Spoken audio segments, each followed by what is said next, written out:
Yeah.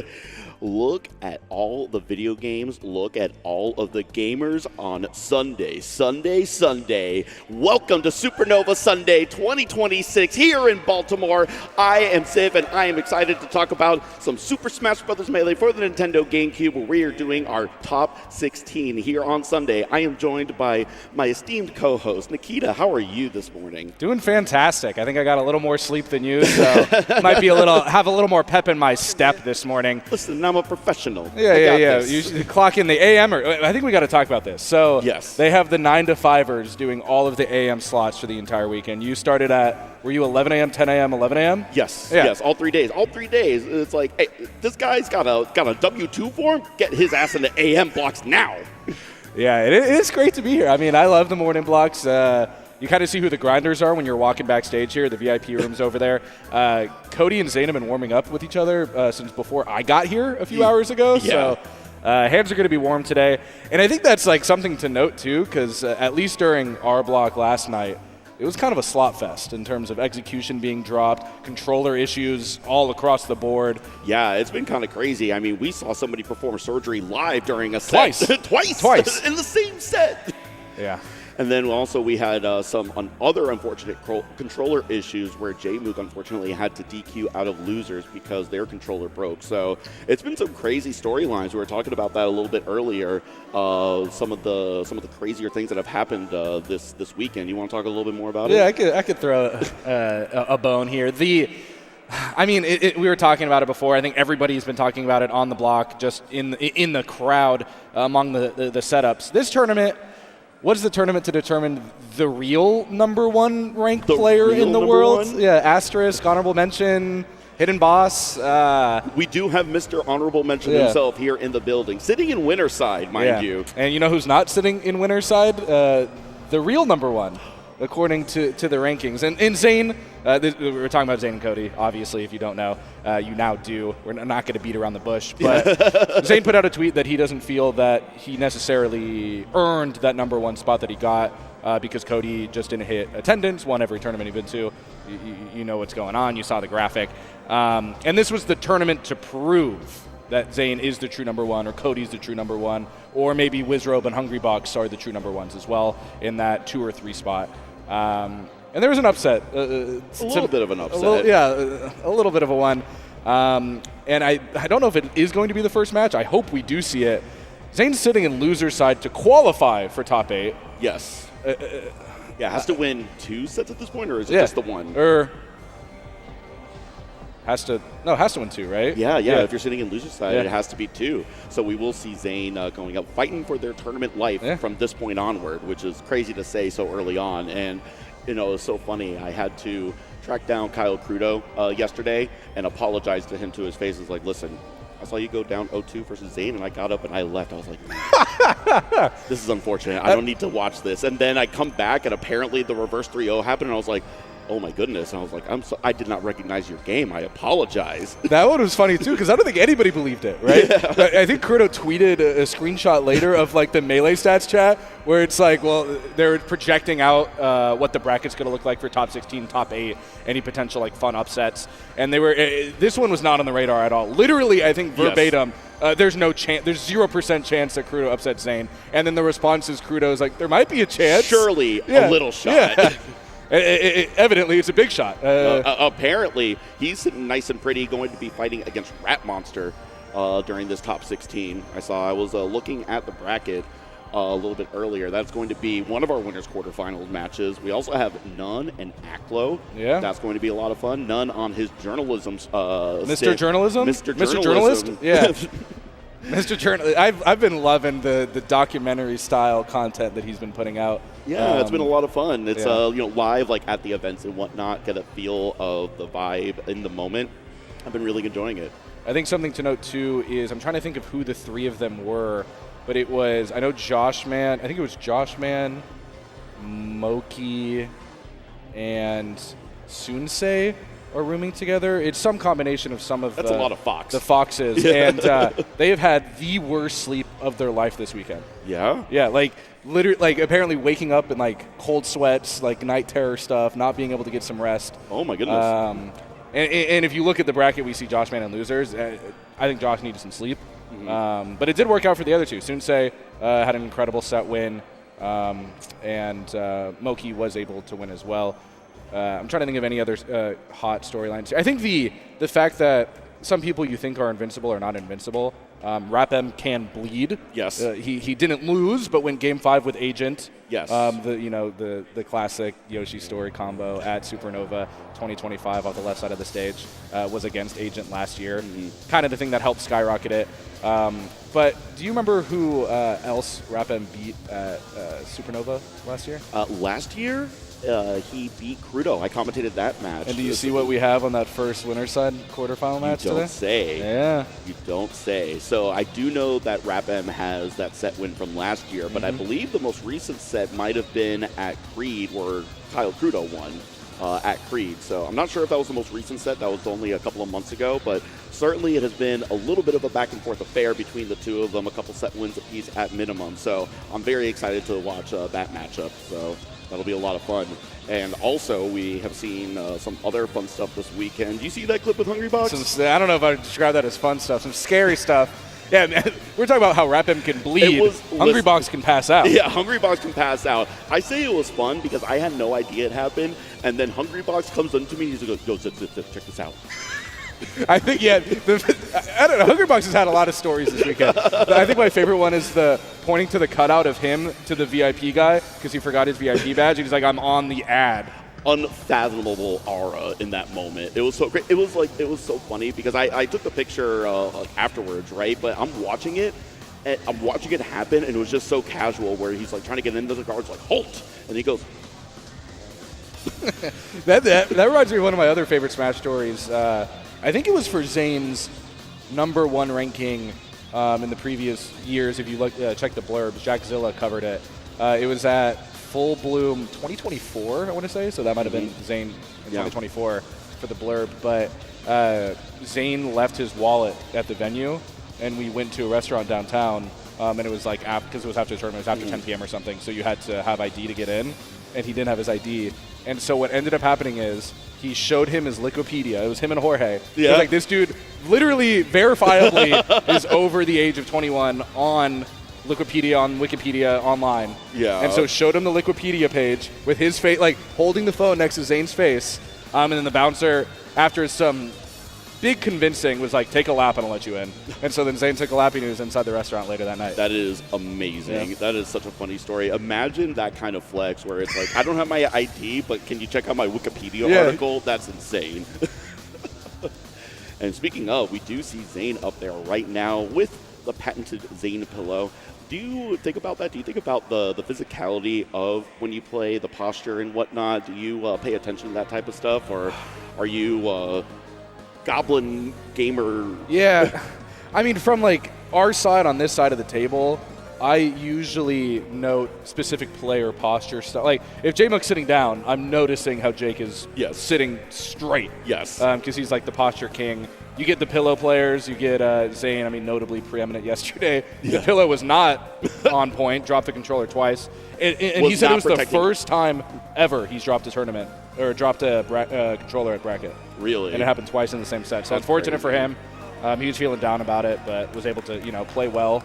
And I think it is pretty honorable that you're able to fix your controller in that quick of a time. Yeah, being able to do it yourself up on stage is a little bit of a flex. I'm sure production was not very happy about it. No, production loved it. They were pointing out screws, remember? Oh, no, that's right. That's right. But yeah, no, and we were on time anyway. Don't do surgery on your controller on stage ever again. They did surgery on a grape? Twice. X2. Genesis X2.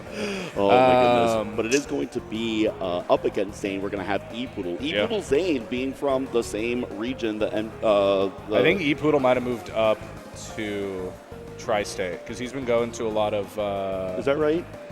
Both originally MDVA, though, correct? Yeah, Epoodle's been going to stock exchanges like every single week. Yeah. Very energetic player. Yeah. Yeah. Yeah, we're gonna have a Mark Ditto. We're gonna have a Mark Ditto, and it'll be a lot of fun. We'll see how Zain is able to recollect themselves after that disappointing loss yesterday, and try to make pretty big losers run at this point. I mean, already has played, what, 2-3 sets of losers? Has to play probably another 5 or 6 if Zain wants to have any hope of winning this tournament. Yeah, and I feel like if you are a Zain fan, if you're like potentially crashing out over, oh no, he's not going to be number 1, I feel like adversity is what really pushes him to excel, to practice, to focus. That first RapM loss was the thing that made him completely focused for the next RapM set. Now that's probably, you get into the points of, is he thinking too much on Luigi as a matchup? Is he thinking too much on Jigglypuff or Fox for a matchup? And then you go into something like Sheik, and then you do flub a little bit, you lose, and then that's how you get upset. I don't know. I think the practice is what helps make you play perfect. And I think the work ethic he has is more of a net positive than anything else. I think for someone like Zain, I think seeing that graphic with Mr. Honorable Mention himself was enough adversity in his brain to be like, I will not stand for this. I will fight. And he's had, we probably got out of here around 10 p.m. last night, so he's had at least 12 straight hours to know I'm going to be playing a Marth Ditto at 11 a.m. today, and he's probably been He might have spent all 12 of those hours in the VIP section practicing. He's definitely practicing. I don't know about the Marth Ditto because he's been playing Cody for like 3 hours. Yeah. Unless Cody's bringing out the Pocket Marth. Speaking of Pocket Marth, yes. Do you see what happened with Spark yesterday? Yeah, I didn't get to watch it, but I was talking to him about it afterwards. Yeah, so I could talk about, I don't know if they're going to get straight into it right here. Oh, we're talking about the stats here. Mm-hmm. Yeah, I mean, we can look at it. The graphics kind of speak for themselves at this point in terms of what the events were and what's been happening for him. I mean, you see the number 1 at Battle of BC, you see Pass House 5 win, but you see the 13th currently loser side for Supernova. And that could be the last. He could place 13th at this event. Yeah, this is for the loser of this match gets 13th place. This is where we're at, is the top 16. So that number can be updated and changed. And then over on the other side here, we have Epoodle with a lot of stock exchange first wins, places. to your point. Yeah, homie shows up, gets fired. I think it's good to get fired up at your local. I mean, it's kind of hilarious. We're talking about like a 60-person bracket with multiple top 100 players as a local. Mm-hmm. As a local, comes in, wins that. I'm sure has wins on specifically like all the tri-state mainstays. Probably an Aklo win. Definitely a lot of like PR, like DarkGenex or something like that. Yeah, and not just at Stock Exchange. We also saw up there that 17th place at Gommel just this past weekend. Yep. So we will. I have faith. I have faith in Epoodle. I do not think that this will be a wash. Mm-hmm. I'm ready to see some good Marth Dittos. Can you have a good Marth Ditto? Absolutely. You can have a good match in all things Melee. Remember, I'm on the other side of the bell curve. After 22 years, you can't make me upset at this game. I love it too much. But we are going straight into it, and we're already getting this Marth Ditto. We see Zain getting this hard punish on the top platform, trying to get these down airs, but unfortunately missed. Epoodle answering right back, getting this grab, and getting some juggles of his own on the top platform. Yeah, Zain, just using a dare to be able to get back to center stage, and now that's a reversal there. Having a hard time getting back. We're going to see 1, we're going to see 2, are we going to see a 3rd? No, is just able to up B perfectly outside of the ledge and get back. And misses the one that matters the most. Epoodle down the first stock, adjusting the glasses, but I think that was a pretty good showing. He had Zain up in the jungle for a bit, but wasn't able to finish off the stock. Gets the tipper, and that did kill. 98%, that's crazy with such a high ceiling on Fountain. But that is the nice thing about down smash. That tipper hitbox can actually get some real good kill power. You don't usually see it against Marth, but certainly against other floatier characters, but worked amazingly in that instance. Yeah, and I feel like the name of the game in the Marth Ditto, you usually talk about something like Fox Dittos just being strictly 50-50. The better player's going to win. The matchup kind of changes on depending on like what type of Marth you are and what tools you have in your kit. Where if you have edge cancels unlocked and you're able to do that, in Epoodle's case, I don't know if Zain was going to be using that tipper down smash. Yeah, exactly. And I mean, hey, listen, we're into this. It's down, to 3 stocks apiece, pretty even percent, and Epoodle has looked like he absolutely belongs here on this Sunday stage. Yeah, he's able to clean up that second stock right there. Yeah, with the lead here against Zain, against number 1 himself. Yeah, and doing it pretty vanilla, too, on that edge guard there. It really just did seem like doing the tried and true simple hold ledge, and Marth is just going to die after you roll up, but Zain able to clean it up pretty quick there. we see. We see at the low percents that we're going to see the forward throws because the forward throw won't quite knock down at those early percents. You can get those regrabs, and then at higher percents, or the mid percents rather, you're going to see up throw afterwards, and then you're going to see the up tilt, and then you're going to see the tipper, and then Epoodle takes the stock. Yeah, just mathematically efficient gameplay so far for Epoodle, maximizing the percentage range, gets the whiff, and now you're seeing that tech chase with the down throw. F throw might be coming out soon here. Oh, some tech chases. You're getting stuck in movement a little bit there for Zain. Yeah. You're not going to be able to counter the king? Not against Zain, not like that. But hey, was able to make it back to ledge. Zain not able to get the edge guard. Got the backwards hit of the neutral air. And just ripping F smash on shield, and now you're getting reversaled. That was crazy. But okay. Zain with an interesting edge guard here, going deep for the up B. Wasn't quite able to get the kill, but a crouch cancel down tilt is going to do the trick. We're down to our last stock, game 1. Yeah, and Zain trying to get off of that side plat is able to shield drop, and now you get the grab, and this is where Zain can thrive. Ooh. Okay, yeah, Zain is cooking up a hard punish right now. It is dead even right now, but Zain with the juggles, with the forward air, with more forward airs, wasn't quite able to get the kill. Epoodle coming back, but another forward smash by Zain might do the trick. Got one more edge guard to do, but he's able to make it back. Okay, back off stage, this is tough. And another crouch cancel down tilt. And not quite enough. Jumps early though. Should be pretty linear for Zain here. Not able to tech, and that will be game number 1 on a crazy reversal on last stock for Zain. Yeah, absolutely. Epoodle was looking real good there, though. I said before to some of the production people, I wouldn't be so sure about how this matchup goes. We could see Epoodle cook, and Zain was able to take the first match, but I am excited to see more. I have faith. I have faith in at least one. I can see that. Do you think that one comes in terms of Yoshi's right now?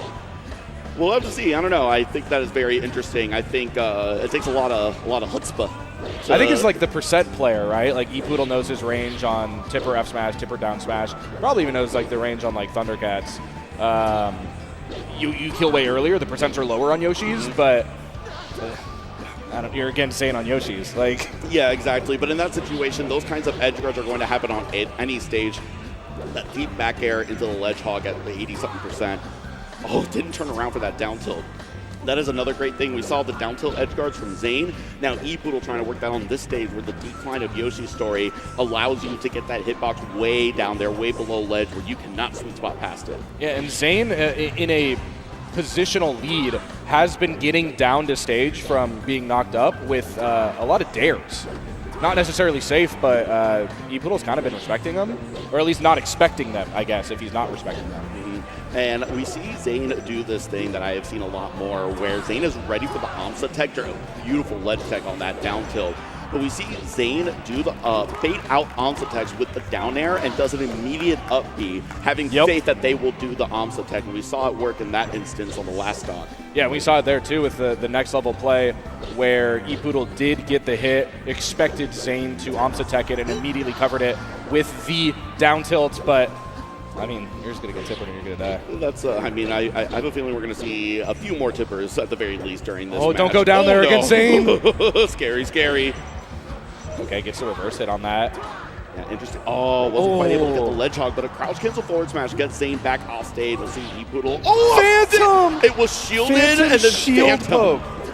Oh my goodness. Doesn't matter, he cleans it up, but that's nuts. That was insane, but it's back to dead even 2 stocks apiece, and like I said, Epoodle has absolutely looked like he belongs on this stage right now. Zain cooking up a little bit of a lead, was able to get that down air, landed on Randall, got back on stage. Epoodle down to the last stock, game 2. Yeah, and you see Zain holding down a lot here because he's prepping for that crouch cancel, ASDI down, which is getting him so much value when he's at lower percent in the scrap, but that doesn't matter here. Basically dead even last stock again. Yeah, it looks like the Yoshi story pick might work out, but Zain able to get this grab, got the up throw at those mid percents, getting the juggles, so many forward airs off stage, and another back air is going to not quite do the trick, but setting up the tipper on the left platform, and despite it being dead even on that last stock, Zain ripped off a beautiful hard punish on that stock, 0 to death. Yeah, and I'll start with a dash attack. Yeah. Dash attack into knockdown. Don't fall on the ground against Zain. No, you do not want to be knocked down. That was one of the scariest positions you can be in. But again, to your point, if you told me before I watched this that Epoodle, is playing Zain very, very close, might take a couple games, I don't know if I believe you on paper. But watching the gameplay today, I mean, he's doing it all. getting to last stock, even situations. But again, it really was maybe the expertise of Zain, the experience. The lights are not too bright for him. Just happens to get that one neutral win that converts entirely into a stock both games. Exactly. And oh wow, went really deep for that up the edge guard and taking it super early. Epoodle with the lead here in this game 3. Opting to go back to Yoshi's story, and it looks like it's paying off so far. Yeah, now you got to be able to hold on to this lead, take those risks. That's that dare that you're talking about with Zain. Positioned a little poorly there and got reversals for it, but able to cover it with a reverse up B there. And that side plat light shield, how is Zain going to get down? Yeah, great shield grab. Got Zain a little lacking, a little lazy on their approaches. Yeah, I mean, you're seeing 2 in a row. I mean, I guess that's what he's going for the first time. Yeah, and we see a big difference here is that Epoodle's going for those down tilt edge guards that work so well against him, but Zain's getting the lead check every time. And that was the option coverage there, where it was, I know you're going to tech this, so I'm just going to F smash after.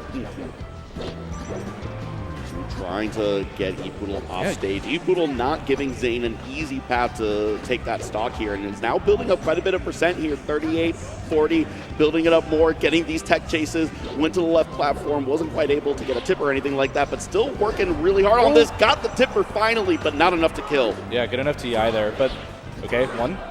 Going to Randall, of course. Oh! He was trying to rip his own. The sword started swinging, but Epoodle's too quick on the draw and now has a 2-stock lead. That's crazy. I like the neutral B in the. I love seeing neutral B, the shield breaker in the air. Almost forward smash in the air is a great move. Okay, tech chase opportunity, Nair on top flat. Yep, gonna be pretty clean there, but you have a bit of a hill to climb if you're Zain. And using the invincibility to go in immediately there, caught Zain whiffing on the air dodge, but wasn't able to confirm off of it. And now you're in the blender. You see both of them now. The adjustment that both of them have landed on is these are really aggressive edge guards, but really bad DI during that situation is going to put Epoodle down to the last stock, and that entire lead has completely evaporated, but a shield grab is going to open things up. Do we get an edge guard?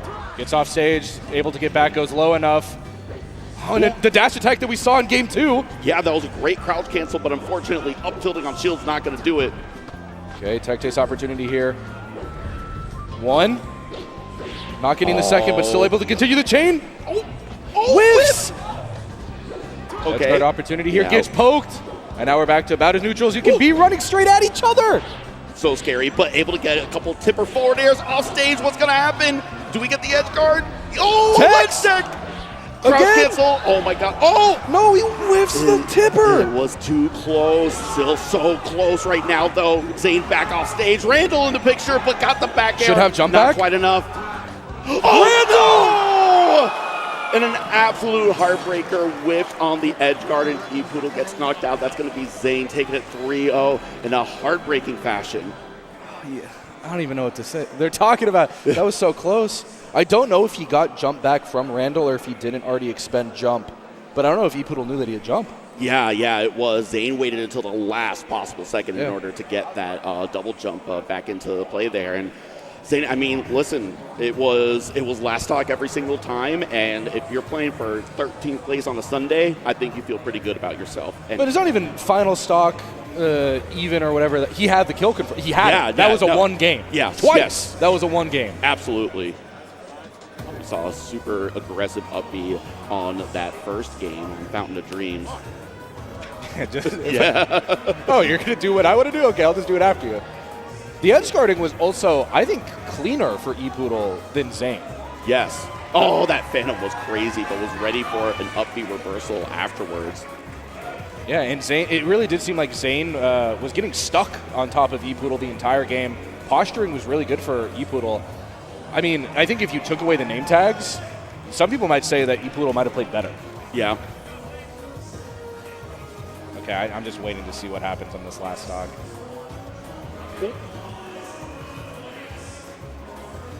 Yeah, so many ledge techs, and that was a really smart idea to go for Randall. Even smarter idea for Epoodle to recognize that there was a tipper opportunity there. Yeah.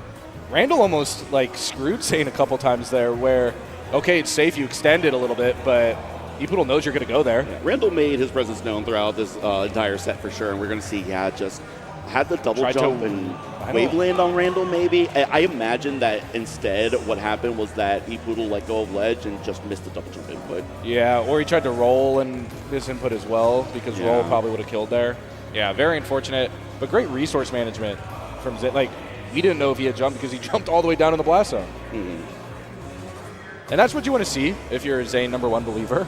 A quick 3-0. Yes, a quick 3-0. I don't know if it was a clean, or it was close. Close 3-0. Quick, not clean. Yeah. But that's fine for you. You get the win. Yeah, we take those. We take those every day. Yeah. Every day and twice on Sunday. Yeah, Zain's going to have exactly. to do it twice on Sunday in order to make it into the top 8. And now we had a quirky matchup. But now we have, I mean, for the player that's on the left sitting down, played it thousands of times. How many times do you think Axe has played a Fox? Oh my God. Uncountable. Yeah. Infinite? Infinite sets.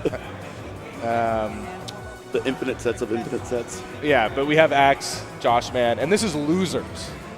These are two. Yes, this is loser side. Yeah. Who was it that knocked Joshman into losers? Let's look at this. Aklo. I think that was the Ditto. That's right, it was Aklo. It was Aklo or Ultra, one of the two. And then Axe had that set versus Cody. Yep. Took a game. Yes. I believe it was FD. Was it? Yeah, it probably was. It had to have been. But, I mean, listen, they're sitting here on loser side. They're going to have to win a couple of matches in order to make it into our top 8. And to your point, Axe has played against so many Foxes over the course of his very long career. Has played 16, 17 years at this point. I don't know exactly how long, but almost as long as I have. I'll say that much. Yeah, he was playing in the aughts. In the aughts, indeed, yeah. He was playing much before some of these players were ever born. Exactly. But yeah, speaking of like Pikachu, Axe, everybody knows him, of course, waving to the camera. But we were talking about how in the Ditto for Marth, it really is what type of Marth you are, what tricks you have. I don't know if Axe necessarily has many tricks, but I think he's a very straightforward player. I'm going to grab you, I'm going to throw you off stage. If you're Fox, and I'm going to kill you at 0% 4 times, and that's my game plan. Yes. Not going to do a lot of the flashy, like, dare, edge cancel into up air, up smash, or something like that. Yeah, we have some real lab monsters like J2 that are really J2 pushing. and Swift. Yes, they're really pushing Pikachu as a character forward, but they have all been made in the image of Axe to begin with, right? So, and we do see a lot of that technology from Axe. Axe loves using that top platform, the quick attack ledge cancels on the top platform. You'll see teeter cancels sometimes as well. So I'll be interested to see if we're going to see more of fishing for the edge guard Axe or fishing for the hard punish Axe. And he's been, and this is not to say he's not technical. You pointed out he's very good at utilizing his recovery options to make himself safe, even though it has a lot of end lag if it lands on stage. But he's been like labbing that slide off, get back on stage up smash. Yes. Yeah. Kind of nutty. I mean, technically crazy. Helped fundamentally discover a way to shield drop. Like, yeah, exactly. But we are getting into our game 1. But Joshman already off to a rock solid start, building up 66% in 10 seconds. Yep, up air should be able to. Okay, a little low percent here. And now you get into like the rinse and repeat of, are you going to be the Fox that, oh no, back throw off stage here? Yeah. Up tilt, re-grab. And the up air. And I think we have our, oh no, Gets burned. Got clipped by the startup of Firefox. And I think we have our answer. I think we're going to see fish for the edge guard Axe in this set. Why wouldn't you? If it's not broken and that's Fox McCloud. The back throw, one of the great things about back throw is you see how much distance you travel before the throw actually happens. So you go an entire length of a platform in one throw animation, so you're able to get Fox off stage at any early percent, but unfortunately Joshman a little too low on that recovery, ends up not being able to make it back 3 stocks apiece now. Yeah, and for Axe too, you saw he got the grab facing forward, was able to do a tech chase after it to then get that backwards facing grab to throw. So it's not just, oh, I can only do it if I'm facing backwards. He has the tools to set himself up for that low percent kill off stage. Indeed. Okay. Joshman, when he's getting close, is flirting backwards, holding shield, throwing out back air, throwing out up tilt. Very good. There's not a lot Pikachu can do. Nair, I guess, or run at you Nair. Try to get a cheeky little up air. It is one of the, oh wow, up smash didn't even need the down B Thunder in order to get that kill. But it is one of the interesting design choices of Smash in this game where most characters have their strongest options facing backwards. You think about a character like Fox, back air, up tilt. How do you even approach? Yeah. Or shield, standing backward shield is good. Yeah, exactly. Oh, gets the wrong hit. A great angle, but wasn't able to get the backwards grab on the ledge. Now Joshman down to their last stock. Okay, opportunity here. You get the F tilt. Oh, wow. It went straight up. I thought Fox was going to bonk on Battlefield, but no, made it back, and Joshman has second life. Oh, I thought he was going to go for the grab there and throw back, but we're seeing the down smash come out into play. Jab up smash, though, going to take the stock. Now it's 1-2 stocks. Joshman's got to come up with some miracle in order to make this comeback, but we'll see. It's game 1. Yeah, I mean, you got the 66% and, okay, that might be a bonk angle. Yeah, that happened again. It was almost the exact same vertical positioning, one on the left, one on the right, where in those instances, the only way that you're able to recover is to allow yourself to go lower and do that exact same angle that Joshman did. Joshman had the right angle, so they need to drop a little bit lower to be able to grab the ledge back. And they're speed running into game 2 right now. Yeah. Yeah, I mean, you already know what you're dealing with when you're going into Pikachu. There's not much to think about here. Yeah, we'll see. Hopefully Fox will be able to get some earlier kill confirms on this stage, bring it to 1-1, and then we'll see how Joshman is able to handle FD after that. Yeah. Joshman wasn't able to SDI out quick enough and just kind of got stuck in neutral shine. But, I mean, we're seeing Axe's neutral offense come out. It's roll, dash attack, or roll, dash dance, down smash, grab. Yeah, and a simple up throw up air is going to do the trick on there. One thing about this stage for Pikachu, even though this is Fox's counter pick, is that we see Axe trying to go for that up smash, trying to get these combos, but up smash is going to be a more viable kill confirm on this stage for against a fast faller like Fox. Beautiful up angle, forward tilt. Up tilt? Oh, baby. Up tilt extender there. I don't think it bounced the way that he wanted it to, but still was able to extend a little bit. Oh, and misses the jump cancel up smash? Or dash? I don't know what he's doing there. Stuck standing. Stuck somehow, some way. Pikachu trying to find a way to be able to approach. Both characters aren't necessarily characters with the most amount of range, but Pikachu's range is tiny compared to Fox, and it is so difficult. You have to throw your entire body at him in order to get these openings. You're constantly putting yourself at risk playing on a razor's edge. Yeah, notably stubby arms there. Not a lot of the time. The grab will be on something confirmed where you saw Joshman. Fox was in end lag of whiffing grab, and that's where you can then grab. Randall not going to be able to stay, but the back air would have covered it anyways. Absolutely. Axe able to take that first stock, but Joshman's out to a beautiful lead here in this game, too. Yep, gets the rapid jab reset.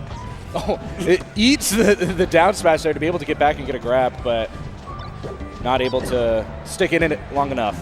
Yeah, we see the up air starting things off. That Pikachu up air is so much utility packed into one move. You have a thing that can kill off stage really early. You have a juggle option. You have a really good out of shield option with jump up air. Yeah, it's like 8 moves in one. The Swiss Army knife of being a single move. Yeah. Oh, misses tech there. And Joshua just full hops. Had the opportunity to go tech chase. Shield drop back air we're seeing from Axe right now. Trying to get that up throw, trying to get a follow-up. Was able to reverse things, though. Axe was with that neutral air. And now it's looking real dire, though. Low shield, and Joshman able to close it out. Up 3 stocks to 1, game 2. Yeah, getting unique with it with the straight at the stage, then up recovery, but Joshman was able to recover it there. And great D-high. I mean, surviving these strong hit nairs at like 110, 120%. Finally, an up smash is going to do the trick, and the crowd is waking up for Axe right now. Yeah, fan favorite for all these years. I mean, Joshman also is no slouch, has a lot of fans. He's a very popular player and a great player. Ooh, able to get crouch cancel down tilt to start the entire thing. Oh, another one. Yeah. Oh, my gosh. The single hit up air into the up smash is going to do the trick. Joshman taking it, game 2. And now we're probably going to go see Final Destination. Yeah, we're gonna see a lot of grabbing. But also, I mean, Axe was missing some jump cancel inputs. And that really comes into play because, as you mentioned, Pikachu has so little range. He has stubby little arms. Yes. And dash grab's bad. So you have to jump cancel, grab everything. And if he is whiffing the up smashes, he might be whiffing some of the grabs. We may see Axe opt to go for some of those early back throws. And he's just going to fall first. Yeah, exactly. No Final Destination. We're not going to see the chain grab, but very famously, Axe is a big fan of this stage. Yeah. I mean, one of the most famous matches of all time were with Axe and the other character on the screen right now. Yeah, precisely, on this particular stage. Yeah, sorry, Otto, but we love you. And now kind of posturing like mini FD right now. Axe just staying on the left side with no platform. Oh, you get the lucky transformation where there's no platforms at all. You actually have true FD on the bottom, but not able to get anything. Yeah, it doesn't matter. Joshman said, I don't care about mini Final Destination. It ain't FD, and you're not getting this chain grab. Takes that first stock cleanly. I like the little up air into up smash extensions that Axe has been getting. It's like a quick little 30%. Ooh. Good job. A deep down air in order to get that edge guard, and now Axe has brought it back to even. Oh, tournament winner. And that's going to lead to like a straight 40% string. Gets out of it. Missed input from Joshman there. And Axe so good at understanding when he's actionable to throw out a little up air and kind of turn the tides. Yeah, we saw the power of backwards Fox McCloud using that up tilt, using the back air. But we see Pikachu getting juggles on the top platform. This is dangerous. Fox off stage. A beautiful angle on the recovery by Joshman, able to make it back. Yeah, Josh has just been incredible at putting himself in the exact perfect situation with that recovery to save himself or extend his life as long as possible. But edge guard situation here, you got to go on stage and you're going to get grabbed, up smashed every single day of the week. Absolutely, and despite coming out to a hot lead, only taking 4% during that first stock, Axe has come back and now is taking a slight lead here. And it really gets to the point where Axe has a lead of you know you're going to get grabbed or you know you're going to spot dodge and punish his grab, but he still gets the grabs like 50% of the time. Yeah, I mean, that's all you need. It's, listen, the difference between Pikachu missing the grab is you might get punished a little bit, take 30, 40%. Pikachu getting the grab means death. Yeah. And especially playing in the corner, Axe not taking center stage a lot of the time here, just going to the corner to try to bait Joshman into going in there because he knows holding center stage isn't going to do much against a Fox on the stage, but being at the edge, that's where all the glory comes.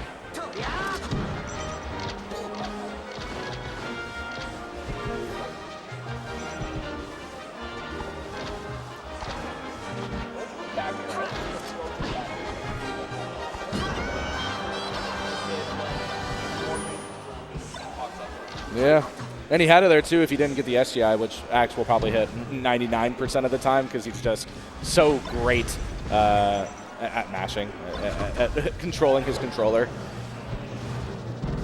You've seen the posture, whiff grab there, was able to punish with Shine. I love that Pikachu forward tilt. It is such a silly animation. It doesn't look like it should be as good as it is, but yet it is so choice. In a lot of situations, we saw it in neutral, but edge guard especially, that forward tilt is devastating. Yeah, same with the up tilt. I think Axe gets a lot of utility out of a move that is traditionally not seen. Ooh, up smash is going to do it, and that's going to be another 2-stock for Joshman taking game 3. Now do you go FD? What do you think? He wasn't getting the grabs on that game. A guy like me is going to FD. I don't know about Axe. I thought FD was going to happen. We are going to see the final destination pick in this game for Axe. We'll see if the chain grabs are going to come or if we're going to see some back throws. Yeah, I've been seeing a lot of philosophy on this where you save your best counter pick for game 5, but you have to win on your second best counter pick for that to work. Exactly. Because now we're never going back to FOD. We're probably going to go to Pokemon or something of that sort. It's a dynamic of having your best counter pick, but to your point, now you're in a counter pick losing situation where you're on the disadvantage side of the counter pick game. But also, this is now kind of looking like Joshman's counter pick there, clinical with the way he's able to. You remove the platforms, and oh wow, it's a lot easier to grab the little rat. Yeah, it's easy to be flippant and reduce these matchups to irrelevant, gets washed, 100-0 matchups, right? But these are human beings with agency, right? Yeah. So we see that obviously Fox is a great character. This is still a winning matchup for this character, even on this stage. It's just that you cannot afford even a single mistake because the punishes are that hard on this particular stage. Yeah, and Joshman has a full stock lead. Was doing great and not getting stuck going into the corner, and is now welcome into Axe's arms here. Is going for the full DI off stage.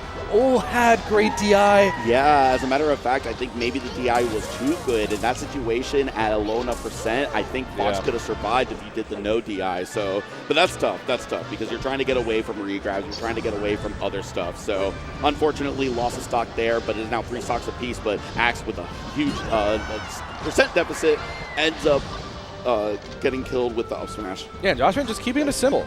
You know he's going to go for something at low percent that'll cheese into a grab. You saw the down tilt there. All he did was dash back and then punish the whiff of the grab. And running away and shooting lasers is correct here. But for the second time in a row, he steps up just a little too far, gets grabbed. Full hop coming out from Axe, so unfortunate. Yeah, that was crazy. But Axe wasn't able to get the hard punish, got an up throw, did not get the full chain grab, got a jab reset, wasn't able to clear it out, and we're going to have to see Axe tighten things up a little bit if we're going to have to see a game 5. Doesn't offer back throw, just off straight for the up throw. No, just too high, and Joshman, great height to go for the uppy. That has to be a misinput. That had to have been a misinput, but it was a funny one. Yeah, I think you take self-inflict damage from Skull Bash too, so Axe kind of just did that right there. Oh yeah, recoil. So true, bestie. Yeah. Okay, now we're doing what you should have done a full stock ago, but it might be too little too late. Yeah, great use of the back air, getting the rising hitbox and being able to land on stage still. Josh, you know what he wants. It has happened the last 2 stocks. Yes, and doing a really good job of building the safe percent, even during the approaches, doing the approaches that are not going to get shield grab. We see the power of backwards Fox with that up tilt approach, able to get a little juggle there. Crouch cancel on the quick attack, but whipped on the up smash. We see a grab. Are we going to see the up throw? Able to SDI out. Gets the pop-up, gets the knockdown, jab reset. You only get one more. Ooh, you see the tail spike. Too quick. Wow. And unfortunate. Held onto the ledge. Joshman able to take a 3-1 over Axe. Yeah, and it just seemed like Joshman was able to really just control everything. The onus seemed like if Josh made a mistake, that's when he then lost the stock. But if Josh was playing his game, he was winning the game. Exactly. That was great stuff. I mean, on some devastating counter picks where Axe normally is doing fantastic work, this first match was looking real great for Axe, got these edge guards, and we saw, unfortunately, 2 different recoveries that weren't able to make it back. But then going to Yoshi's story, Joshman was able to recollect themselves and really lock in on this matchup. Yeah, and take the entire set on FT. Yes. The hardest stage to do it on. Oh, that single up air into up smash. Shout out to moky.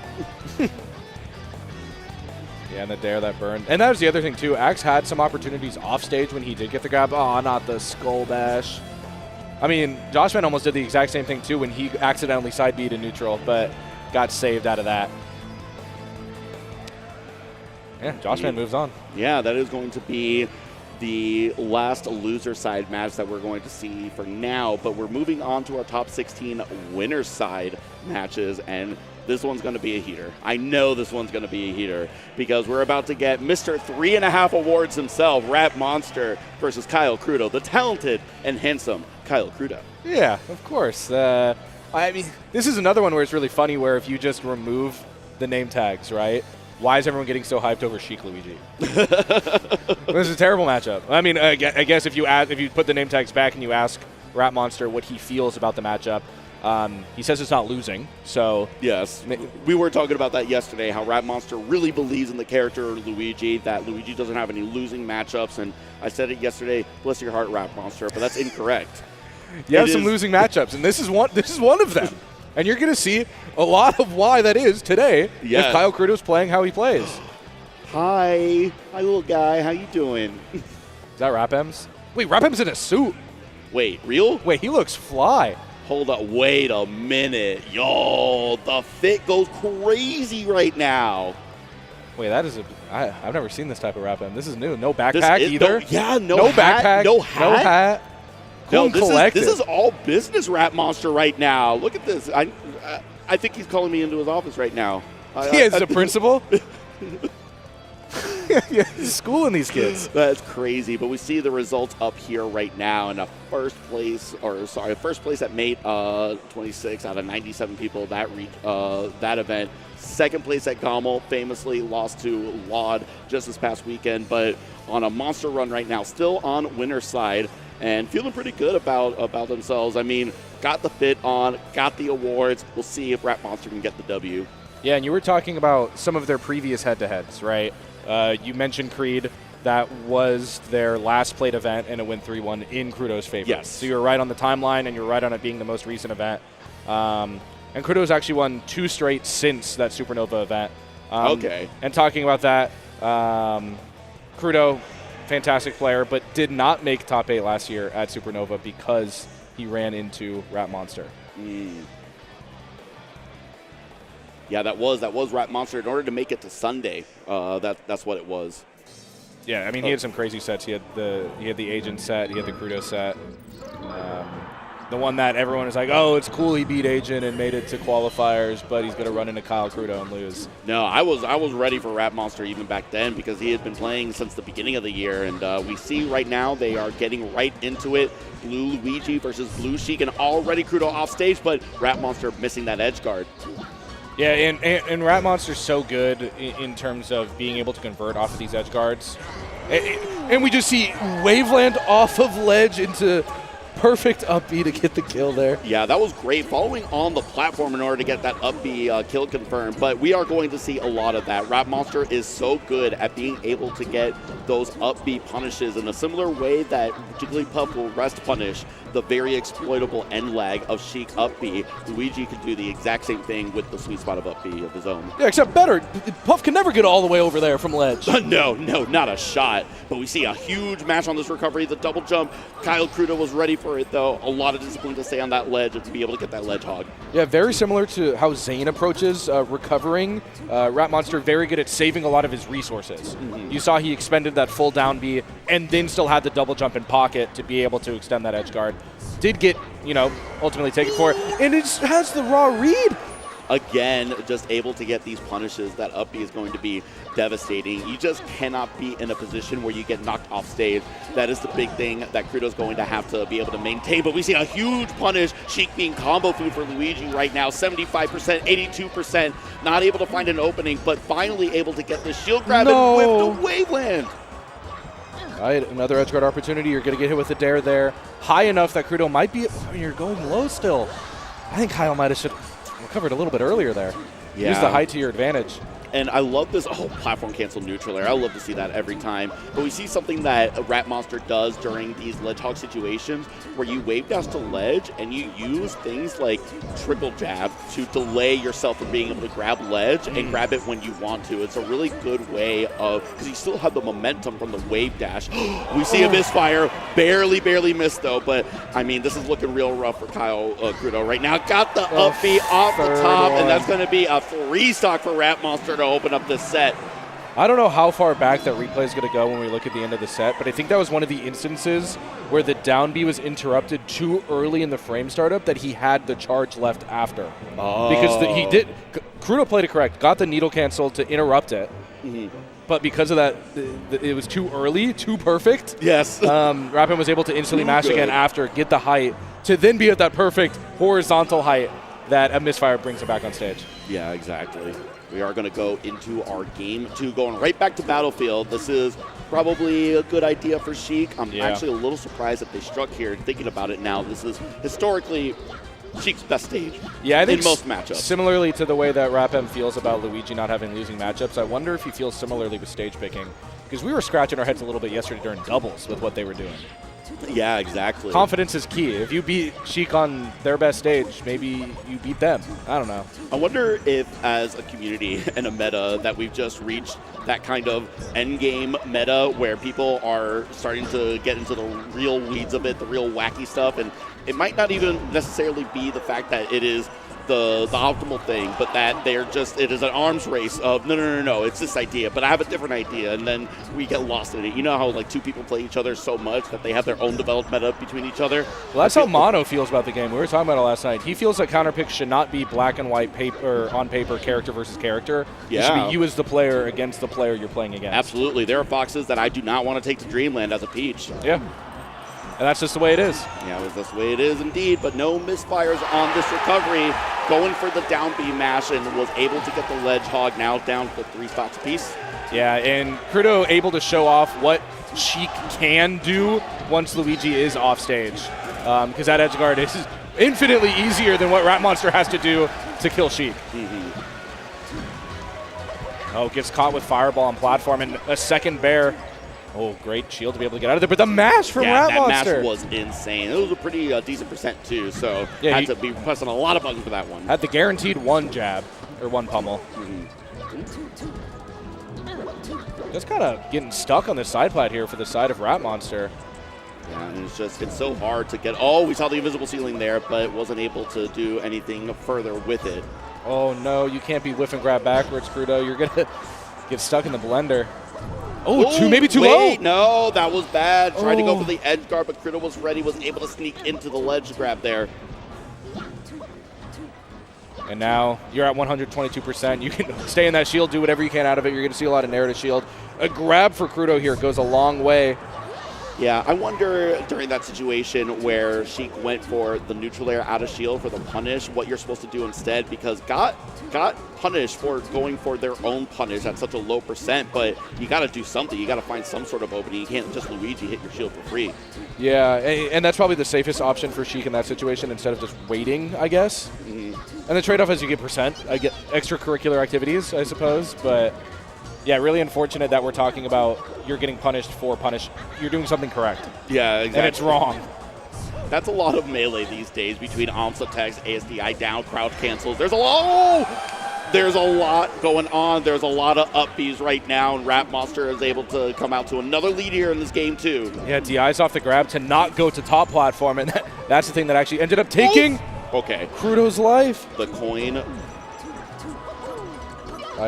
Used the double jump first, but got the down B match, not quite enough, and now it's down to the last stock, game 2. Yeah, 3 for 3 so far for Krudo being able to get that, sneaky edge guard. Yeah, we see instead the forward air out of shield using a little bit of a slower aerial, but it ended up being better because you could use more of your range and get away from some of the reversal options that Luigi has. But we see a hard punish here. Already got Luigi off stage. Wasn't able to get the edge guard, though. Yeah, the first time he's gone for the nair from ledge there, mixing it up on the last stock where I don't know if you want to be stopping doing what has worked for you the entirety of the set. Yeah, and we see trying to get back on stage, the great air dodge, but RapM was ready for it, was able to get back onto the ledge on the right side of the stage, and now we see Krudo's got to try to find some sort of opening. This is so scary right now. Don't be by the stage. Don't be by the ledge, please. Okay. Misfires to the top plat. Oh, we get one OMS attack. The momentum was crazy. Did the jab, and Luigi went flying, but missed the back air, and now this is super dangerous off stage. Ooh. No, goes down. Oh, what a beautiful reversal. Got hit by the coin. I'm not sure. You will sometimes do that. You will get hit by the coin intentionally and then get the reversal. We saw it there, able to get the neutral air, able to get the kill, 1-1. That was so scary there for Krudo. I don't know. If RapM didn't go, if RapM hits the dare off stage, it's over. Yeah. But if RapM also waits, yeah really scary work stuff. To get past there, we're going to go to Pokemon Stadium for this game 3. And the tech chasing has just been so good. The follow-up there was just the movement flub. But still, RapMonster being able to chase down Krudo wherever he goes on a side platform. And the movement is really what makes it hard for Krudo to get in because of Luigi's tools to waveland, to get around horizontally, vertically.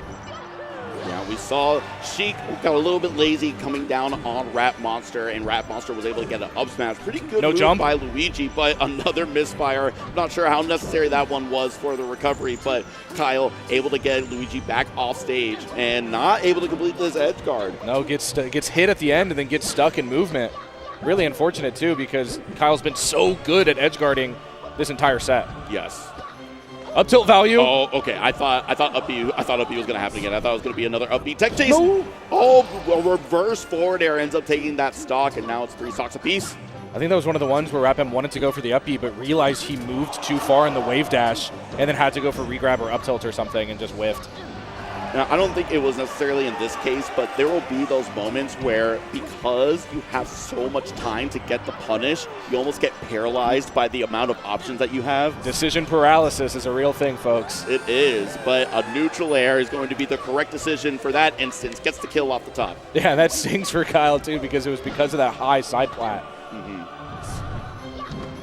And again, wow, the high side plat being the detriment of Krudo here. A 50% combo just off of that. Gets the knockdown. This has certainly been the transformation for Luigi.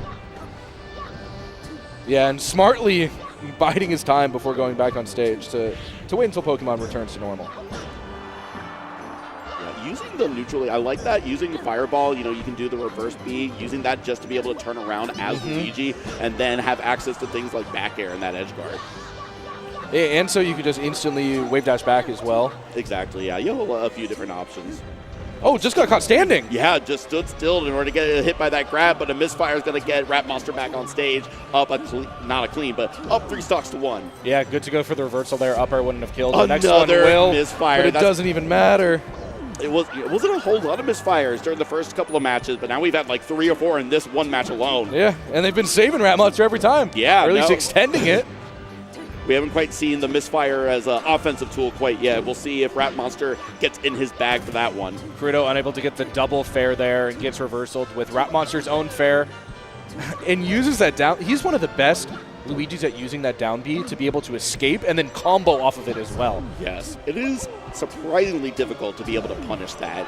You sometimes just have to accept that you're going to not be able to hard punish Luigi against it, but we see RapMonster off stage. Kyle Krudo trying to get this edge guard, but unfortunately whiffed on it and things turn around, and that's going to be a Game 3 win for RapMonster of 2-1 versus the talented and handsome Kyle Krudo. Yeah, shaking his head because he thought he kind of snuck away with that one there with the weird little recovery they were doing on the right side.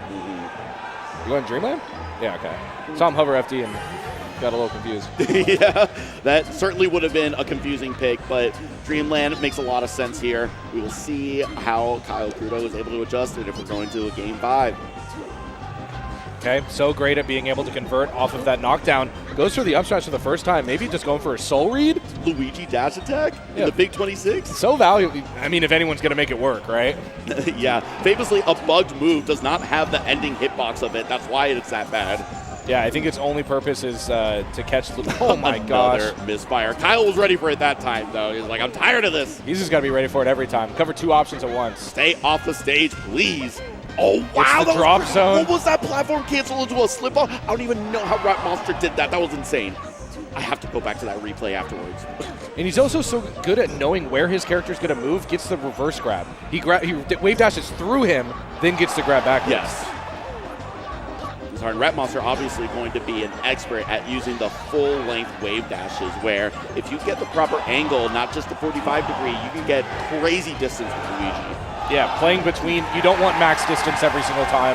Sometimes you want a little baby wave dash. Yeah, sometimes you want the very shallow one where you go really short. And sometimes you'll just see the wave dash in place where you use the little yas from Luigi to kind of bait them into something. Yeah, especially a grab-heavy character like Sheik, too. It can be used to kind of make them bait into a dash grab or something of the sort. Gotta mix in the pump fakes. Yeah, exactly. Up tilt trade there, but has been looking a lot better for Krudo before getting reversed. They're just reversing into each other's reversal here. Deep in the scrap, looking at stock 3 here. Oh, wow, that down air going right through. Able to get Sheik there.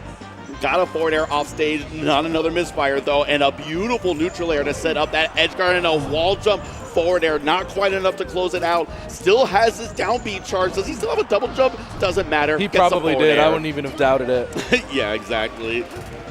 I really did like the adaptation there. It would have worked perfectly on any other stage but Dreamland, because RapM still did have the opportunity to misfire back on stage after the wall jump fair. Yes. But on any other stage it would have killed. So that's the only thing I worry about is knowing Krudo's luck. It'll be last stock situation. He sets up the perfect edge guard, and then he gets misfired on. And just the patience from RapMonster. I'm not going to hit you early. I know you're going to land right in front of me, and I'm just going to hit you with up B.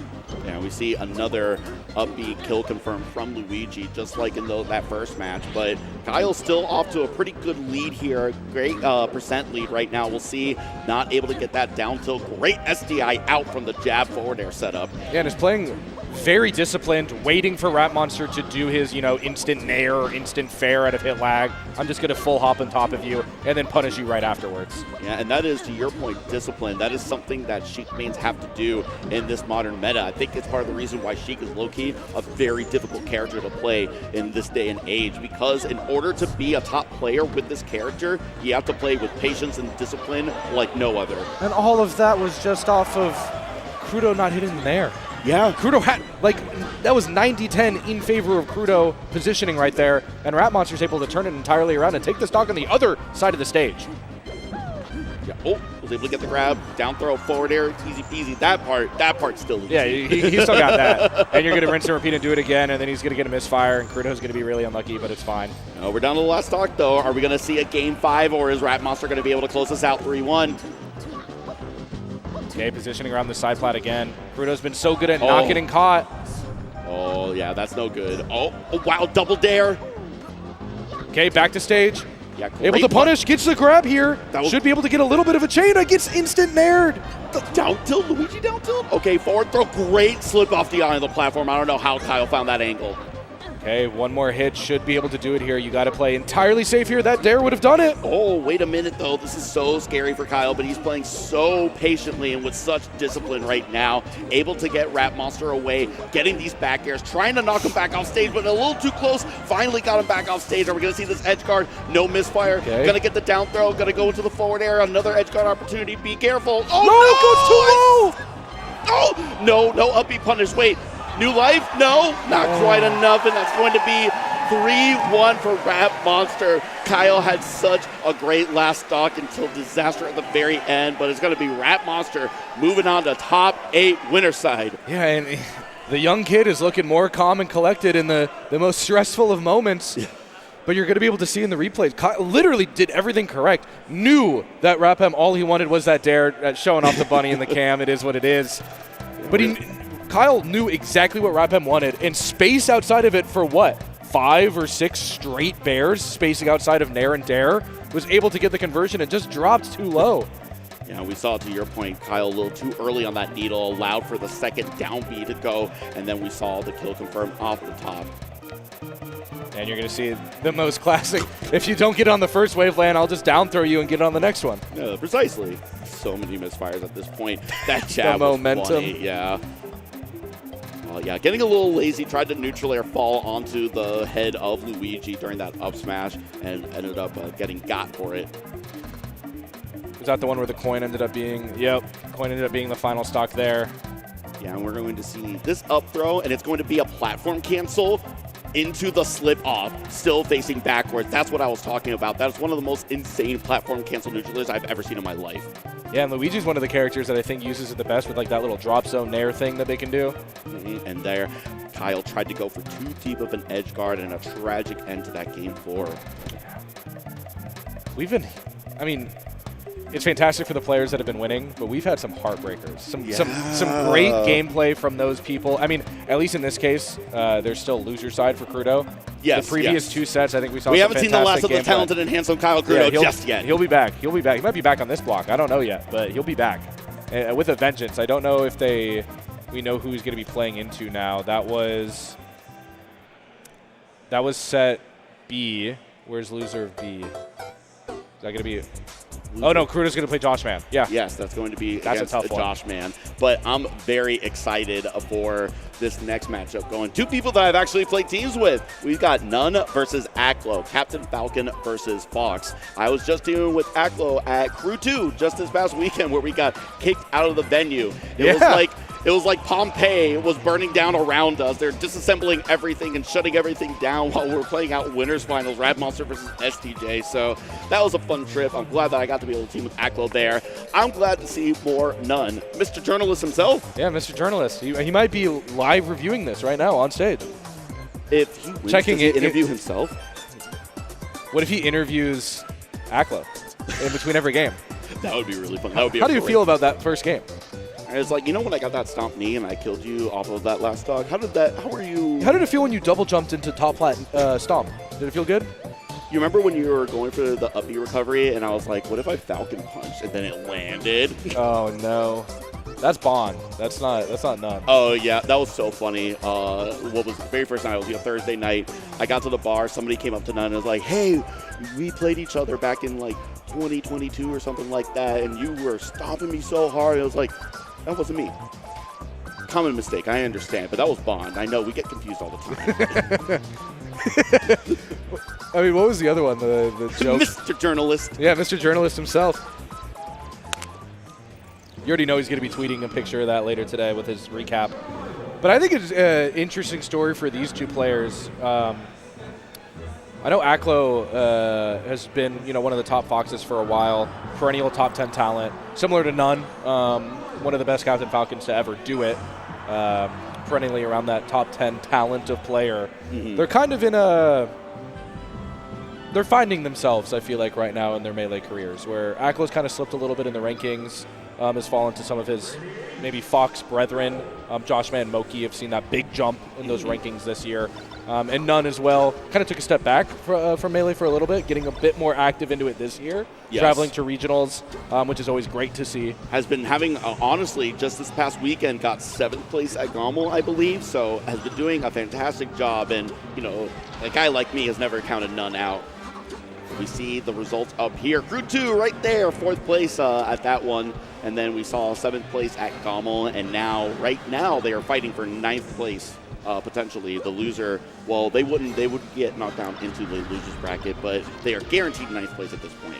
Yeah, and yeah, I think this is probably the most surprising match on paper that is in the top 8 winner side or top 16 winner side. I think they had to make upsets to get here. We mentioned that Aklo had to go through another Fox. I don't remember who None upset to get here. None? Who did None play? None might actually just be like the 15th or 16th.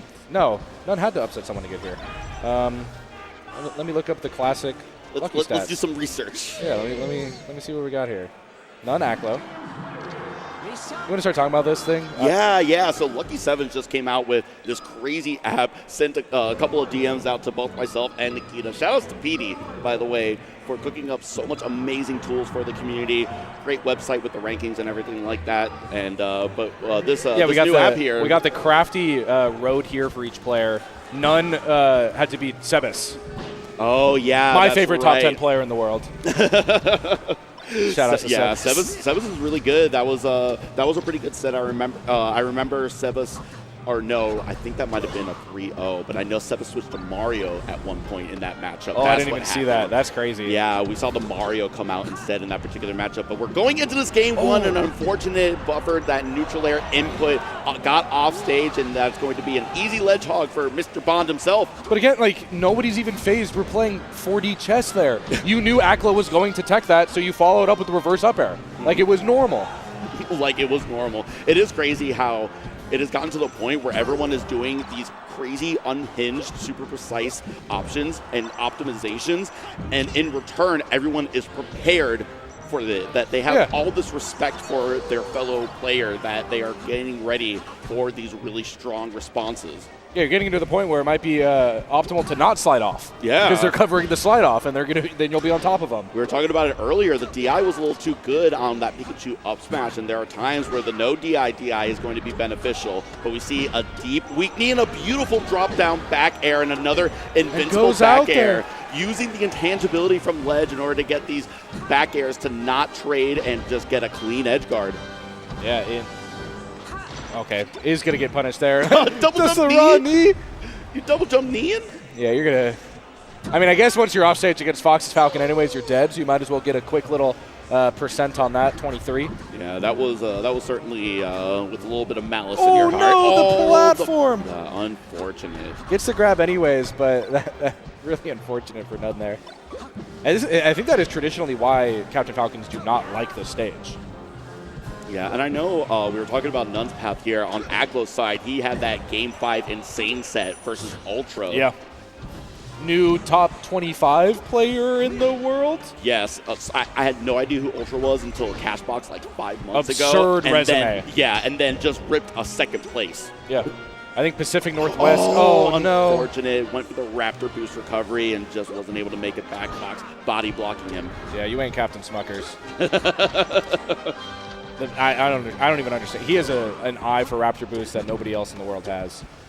Yeah, we see None down to the last stock in this game one. Beautiful juggles right now by Aklo, getting this great edge guard, but None with beautiful drift, not quite good enough. Aklo ends up grabbing the ledge and ends up taking that game one. Yeah, and it all started from a reverse up tilt.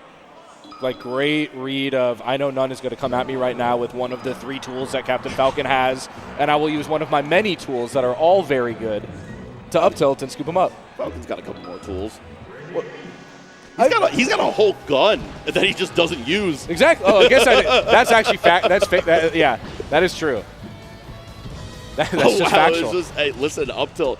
You know, I was doing that 20 years ago, and it was pretty good. I guess Aklo said, hey, if it ain't broke, don't fix it. I'm going to spam up tilt. Yeah, and I've been seeing None go for the below platform charged up smash tech chase a lot. I haven't seen it convert yet, but it's very threatening. And if he gets the correct read, which I don't know, None somehow subconsciously conditions you to go directly into how he thinks you're going to go, it'll probably connect at some point and convert. We saw that first stock got taken by some unfortunate DI, and that is one of the things about Fox is that he's such a light character. I believe the 4th lightest character in the game, actually. And if you have bad DI even once, you can die at 71% like we saw that first stock. Yeah, and good patience there from None to knock go down. Aklo was kind of hovering at that weird percent where Firefox might or might not grab ledge. And we're probably just going to see the rinse and repeat here. Falcon is a little bit higher here, but Aklo has been so good at cleaning up those edge guards. And now we're even stock-wise. Oh, that was great ledge stall, using all those intangibility frames, keeping himself safe. Aklo with a great angle on that recovery did get bonked by Battlefield, and now working this punish. We're at 3 stocks apiece, and Aklo misses the wave dash, but still working a hard punish, crouch canceling against the get-up attack, no jab to the top platform. And again, we're at the point where maybe even jab reset's not good too, because you have the ability to DI out of it now. Yeah, that was a fantastic run from Aklo there. And I really like where Aklo is recovering, because you're almost baiting None to go down there. Oh, we almost saw the interception there with knee against the Fox side B. Aklo is just so good at using options that you know is safe after having a mistake. Has missed the wave dash a couple times and instantly responds with Shine. That then covers None, because None is like, ooh, I'm going to punish you. Air dodging in the air, and I'm going to get you. And then we see these tech chases. Had good DI on that knee there, but a complete horizontal recovery was somehow able to make it back, but None getting another up air, getting him off stage. Beautiful DI to get the tech. That wasn't even an opposite tech. That was just a very shallow path on the DI in order to barely get the tech at the end. And None was ready for it, just wasn't able to click the button afterwards. Got all the way there, positioned correctly. Couldn't get the grab, or couldn't get the nair, or couldn't get the knee. And that might be the thing that reverses this game entirely. Oh, wow. I don't know what that empty hop grab was, but None able to get Fox back off stage. Fox going for a super low recovery.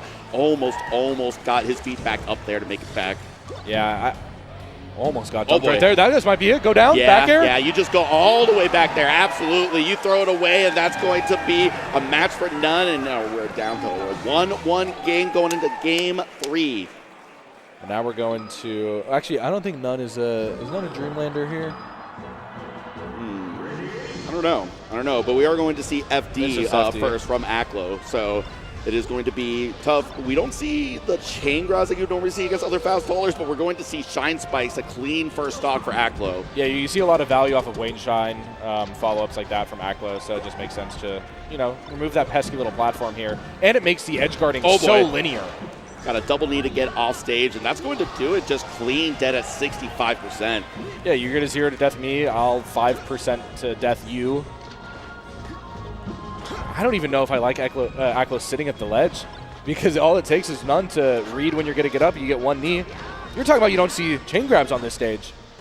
Aklo got everything in the bag. Yeah, Aklo's got a little bit of everything for sure. Tried to go for it all there at the F smash. None going to read that you're going to do that. Mistech? Yeah, snuck in that up air at the very end before None landed. Was able to sneak a hit in against Fox, but doesn't matter. Aklo gets the up smash off the top. None down to 2 stocks. Okay, gentleman there, off stage. Too low. Gets the tech off the knee. I mean, fantastic defensive option there from Aklo. That's the only way you're going to be able to extend your life here. Going for some of these empty hops. I like this. None is doing a lot of tricky movement in order to try to bait out some options from Fox. Hasn't quite worked out. A beautiful forward tilt was setting up that edge guard, and a trade is going to close it out. Now None down to their last stock. Yeah, I think it's great to note how interesting and shaking things up None is doing to get in. And Aklo kind of recognizes that, and recognizes that up tilt facing you is really good. Listen, we saw a couple of knees kill Fox at 65%. Maybe we'll see it again.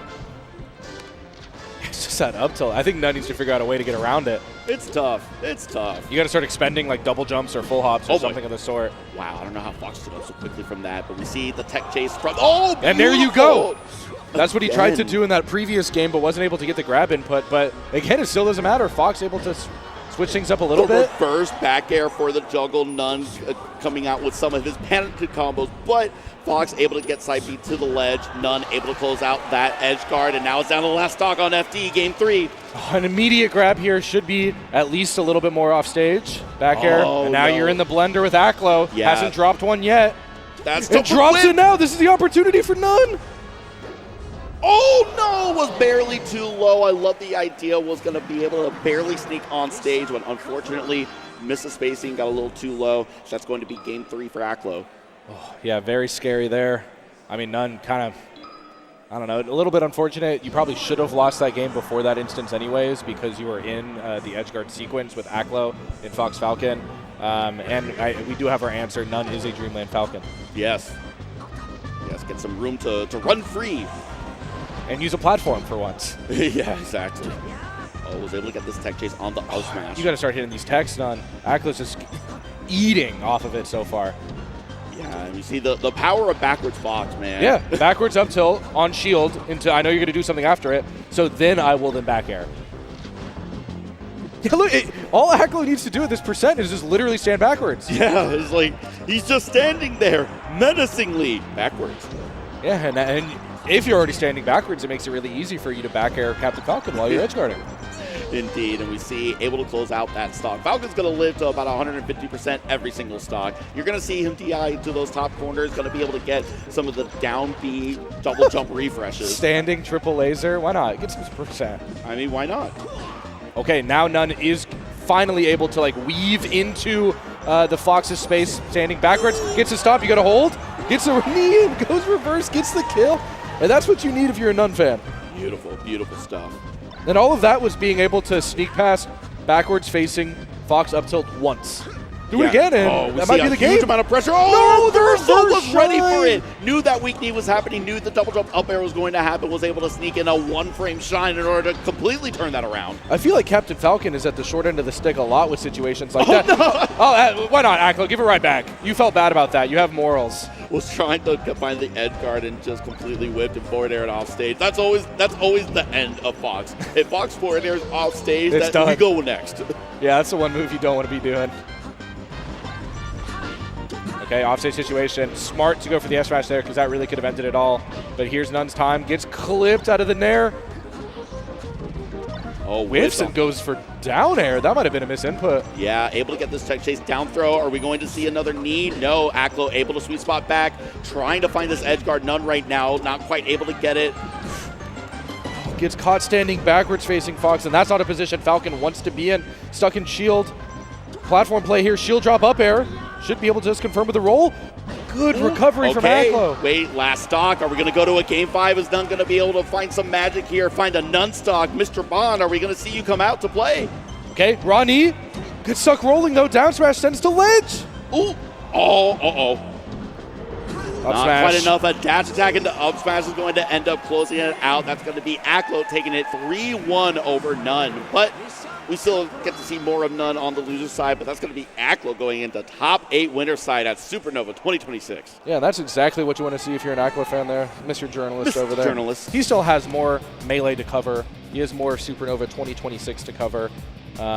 In losers, in around the venue. If you see him, and he has his little, I don't know, did he carry a microphone? Does he carry is it just his phone? I think he has a little recording set up. Yeah, go talk to Mr. Journalist. Don't do it right now, and don't ask for photos right now. Yeah. Take a little bit. He's got to lock in. Yeah. So that deep double back air in order to close things out. And a dead box at 65%. It is brutal. Yeah, I mean, I think this was just a clear display of Aklo understanding how these two characters interact in not overcomplicating anything, playing it pretty simple. I'm going to face backwards while None is trying to approach at me with nair and up air and raw knee. So we're going to see this reversal right here. Yeah, that is the classic where Falcon will go for the weak knee into the up air, but Aklo was ready for it at such a low percent. You cannot do that against Fox. You're going to get shined like that. That's a great adaptation from Aklo in that situation. I feel like that situation is also pretty similar to the way it's always Falcons, where like Wizzy used to get rested instantly by H-Box on down throw knee. yeah. Because you have nothing else to do. You're already dead. Yeah, exactly. So why not rip the option that you know that can reverse things? That is a genuine reversal, by the way. If you're at too low a percent and you do down throw knee, Puff does have enough time to get the rest out. Yeah. You have to be very precise with it. You can space it. Or you can wait until the higher percents where it is for sure guaranteed. But it is very, very scary indeed. Yeah, that weird like mid-percent where if you're slightly late, you're just going to get rested. I mean, famously, Puff Rest is the only other one-frame move next to Fox and Falco Shine. I think there might be one more, maybe. I can't remember, though. You got quick options. I played options. Mr. Doki is sitting up there. Mr. Oh, we're talking about H-Box hitting Wizzy Rest. We have Hungrybox. We have Mr. Box himself. Also, someone we were talking about, RapM bleeds, loses some games sometimes. We talked about Hungrybox fainting, but we didn't talk about what he fainted from. It was almost lost to SluG. Yes. Game 5, last hit, last stock. Apparently, SluG had the grab as well, and Hungrybox was able to mash out of it. That's crazy. So like it was dead. It was game over, and was somehow able to clutch it out, and then famously succumbed to his injuries. But yeah, I mean, that's like a notoriously, we're going to be talking about on paper versus player, or whatever the case is, a bad matchup for Ice Climbers. Yes. Very bad matchup. Yeah. So if that's going the distance, this has the opportunity to go the distance as well. But also, moky's been going through his own troubles recently. I believe that it's a herniated disc that he's dealing with now. That is, the amount it is displaced is quite large, is what I heard from Mono. Yeah, he said it in centimeters. I forgot the number or whatever it was. Yeah, no, I did not hear the details like that, but I did get to talk with Moky a little bit. It just said that it's very difficult for him to stay in a single position for a long period of time, so I had to try to keep moving and or be able to lay down fully in order to help out with that. So we'll see if Moky has been able to get some painkillers, maybe some anti-inflammatories. I'm not sure exactly what you do in order to be able to get past that. I don't know if Tylenol is going to be good enough to help with that. But we do see also Hungrybox, the H-Goat himself. My goat. Has his badge on. Very good. He's he found yesterday. It'd be funny if he just takes the whole advertisement, like the whole banner with him around. That's not... Let me in. Oh, my goodness. But I do want to talk a little bit about these two players specifically because I got to cast one of the best melee sets of all time between these two, where they did a Game 15 Grand Finals at Let's Make Moves Miami last year. You see the results up there for Moky, 5th place at Gommel, a 3rd place at Battle of BC, and a 3rd place at the Invitational Full House Siege at the Castle. The Castle was a lot of fun. Yeah, freshly top 5 in the world. Yes, freshly. As of this weekend, revealed here. Yeah, but you mentioned a year ago going Game 15. Yes, tell me a little bit more about some of their matchups since then. Yeah, in terms of that, it's kind of been all Hungrybox has won the last 2 appearances. Oh, shout out, you know the name of this local, the one that says Arcade Time. That's one that Hungrybox has been running, right?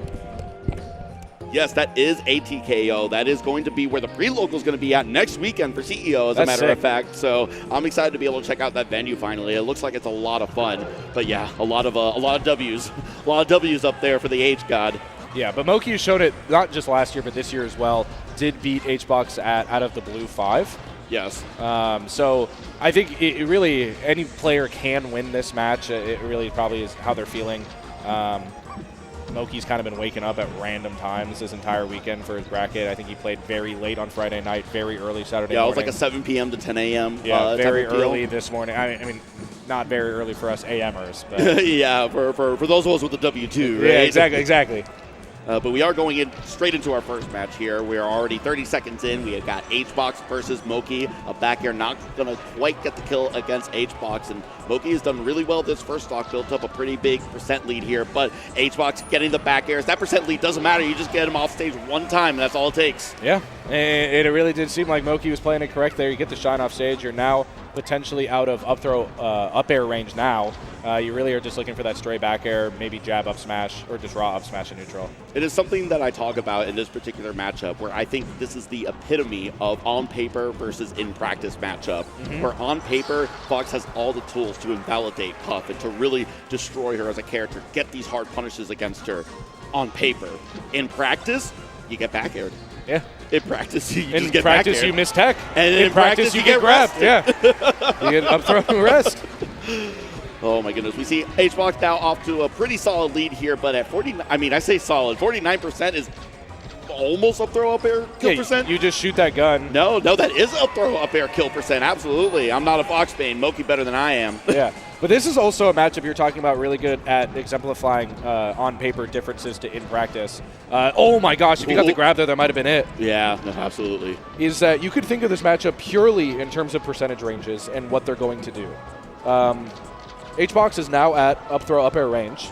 which means moky will probably stop shooting the gun because up smash will kill and up throw up air will kill. Absolutely. That is something that at the highest level that those specific percentages are really important no matter who you play, knowing your knockdown percents and knowing your specific combo percents. But to your point, in this particular matchup, we see an up smash getting the kill off the side, 77%. There are going to be some very specific, very crucial percent thresholds that both characters are going to have to meet, where Fox will get killed by rest at like 25% or something like that. The up throw up air percentage like we were talking about before. But we see a double shine getting Hungrybox off stage. Hungrybox already down to their last stock. moky running away with this stock, was able to get this grab, but no tech chase. Yeah, and he's opting for that because of HBox not being at the percent range that he needs him to be at for up throw up air to convert to anything. Sometimes you will see the up throw back air just to get that percent, but moky probably feeling good, opted for the tech chase, didn't get anything off of it, and now we're last stock, and percents do not matter anymore. The percents do not matter. This is a dead even game, and it will be a dead even game, but until it says game. Yeah, literally. Game set. Yeah. Game set. And you're going to be seeing Fox no longer positioning as backwards as last game. You're going to see Jigglypuff postured backwards quite a lot here. Apparently, moky's not the back Fox. Not a back Fox kind of guy. We full hop Nair. Full hop's a great tool. Yeah, full hop's so good against Jigglypuff with Fox just due to how fast he is. Yeah, exactly. Oh, wow, beautiful short up air, getting the second hit only, was able to get the kill off the top. I don't know how moky was able to suss out that neutral interaction, but was able to get the kill, taking game one. Yeah, feeling good doing it. Look at him. Yeah. Calm and cool. Someone give him an ice pack, please, or a hot pack. H-Ball's got the murder stare right now. That boy locked in, and we're going straight to Dreamland. No questions asked. Yeah, no thinking of, do I go Battlefield? Oh, no, the whiffed dash grab. Unfortunate. Oh, wait. What are all these neutral layers? What are you trying to do? Looking for the fire puff. Shout outs. Oh, get caught landing there, too. I mean, HBox is going to get hitting by a lot of moky shines. Grounded shines. Oh, wow. A beautiful rising up air into the falling rust. Was able to get that. moky coming back. Not quite able to get the kill, though. Not enough of a charge on it. Yeah, had to let it rip, though. HBox was going to wake up there. But we see an up throw, second hit up air. Yeah. Can't SDI that one. Nope, not at all. HBox coming back, not able to use anything with this Angel platform invincibility, but is able to get the grab, got a back throw instead. That had to have been a missed input. Yeah, what does he usually do at the low percent on Dreamland? Is it just instant down throw, or you go for up throw tech chase?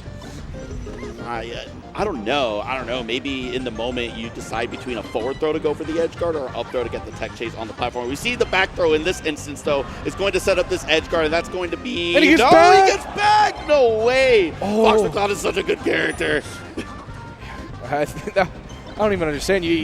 I got worried when he hit the first fair and it sent the other way. Closer. Yeah, but I was like, oh, he's way too low. He's totally fine. He's going to die. I think HBox got it too. Yeah, exactly. Absolutely not. I thought HBox was going to think about a pound to send Fox backwards, but a shine is not going to quite do it. You do have to be careful. Normally you get hit by out smash a lot of the time, and that's how you lose your stocks.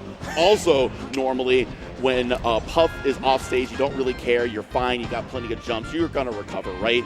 You have to be a little bit more honest versus Fox because of the shine spike. You get shine spike a couple of times off stage, you can die early as Puff. Yeah, and if you get cut into the trap of, oh, I'll just spend a couple jumps off stage to get perfectly where I want to, and you get shined on your fourth jump, you might be dead. Oh, missed the tech chase on the top platform there. Okay, not going to clip there. What? Did they just trade? I saw Fox get hit. I think there might have been a phantom hit. Yeah. Oh, got the trade there, though. We're going to see the up smash taking that stock. HBox down to the last stock. Oh, up throw into not a rest. Interesting. Yeah. Okay. Tech chase correctly. I don't know if he wanted to go for it at that percent. Yeah, actually, it's not a bad idea. If he cleans this up. Yes. You have to get this edge guard right now. And if you only take the 7%, that was absolutely the correct idea. Yeah, now HBox has the opportunity to try to slow things down a little bit because moky has been playing in his face a lot this game. Just opts for back air, no tech chase on down throw.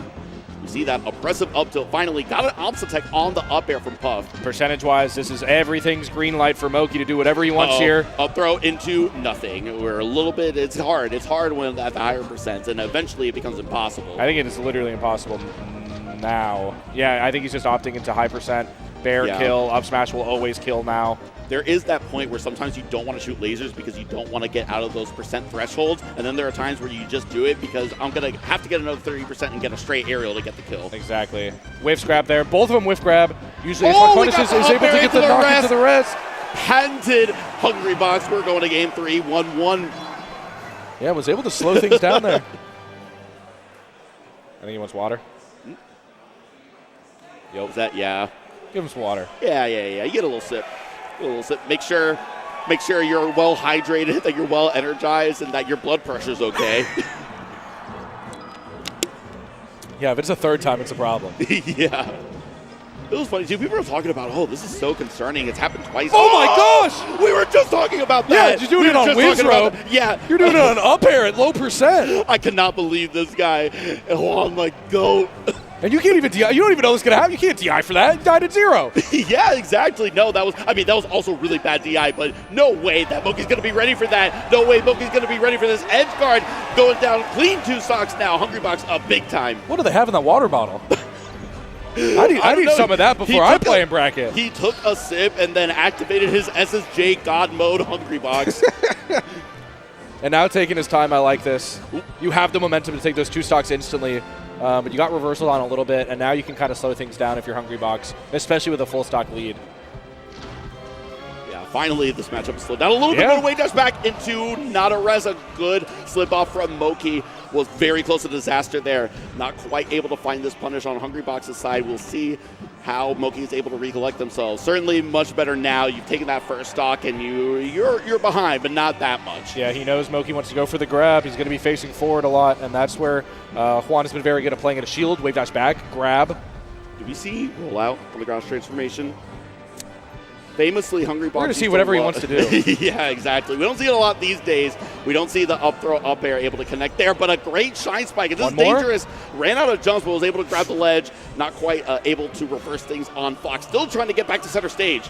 Yeah, not going to connect now. You've whiffed 2, and now you're out of the percent range where maybe you just shoot a couple lasers. You only got to go for up smash. Oh, tried to get that down air into the grab. Not able to, and bad DI on the neutral air is going to do it, and moky has evened it up. Oh, using the last couple seconds of the transformation here, gets it back here. Yeah, and this has come back straight to even right now. This is, moky, all the momentum is on moky's side right now. Yeah. Separating the game too. Okay, able to get the turnaround grab. Yep. Oh, did not try to go for an aggressive edge guard. Ceding control, but has moky on the back foot now. Back off stage, and that's going to be an easy edge guard. Now moky down to the last stock. Safer for Hungrybox to choose the opportunity to go for the aggressive edge guard. It was much safer out there than when it was earlier. Yeah, and those couple of back airs are crucial, but now, Rest is on the table. That is going to absolutely kill. Not a tech chase, but chasing him down, was able to get a shine reversal. moky was. Hungrybox now on the back foot, a shine spike, another shine spike. And I think that's it. There's not enough jumps. It's down to the last stock, game 3. Yeah, that's the potency of going off stage against Fox. Maybe one of the only characters that can do it.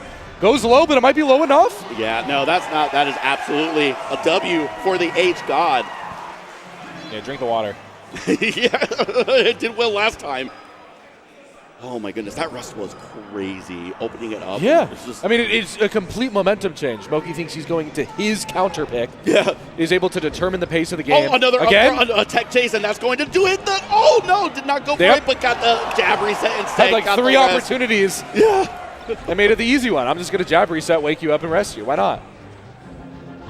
There's been some there's been some technology coming out from Juan, and then we see no, did not go for the rest there.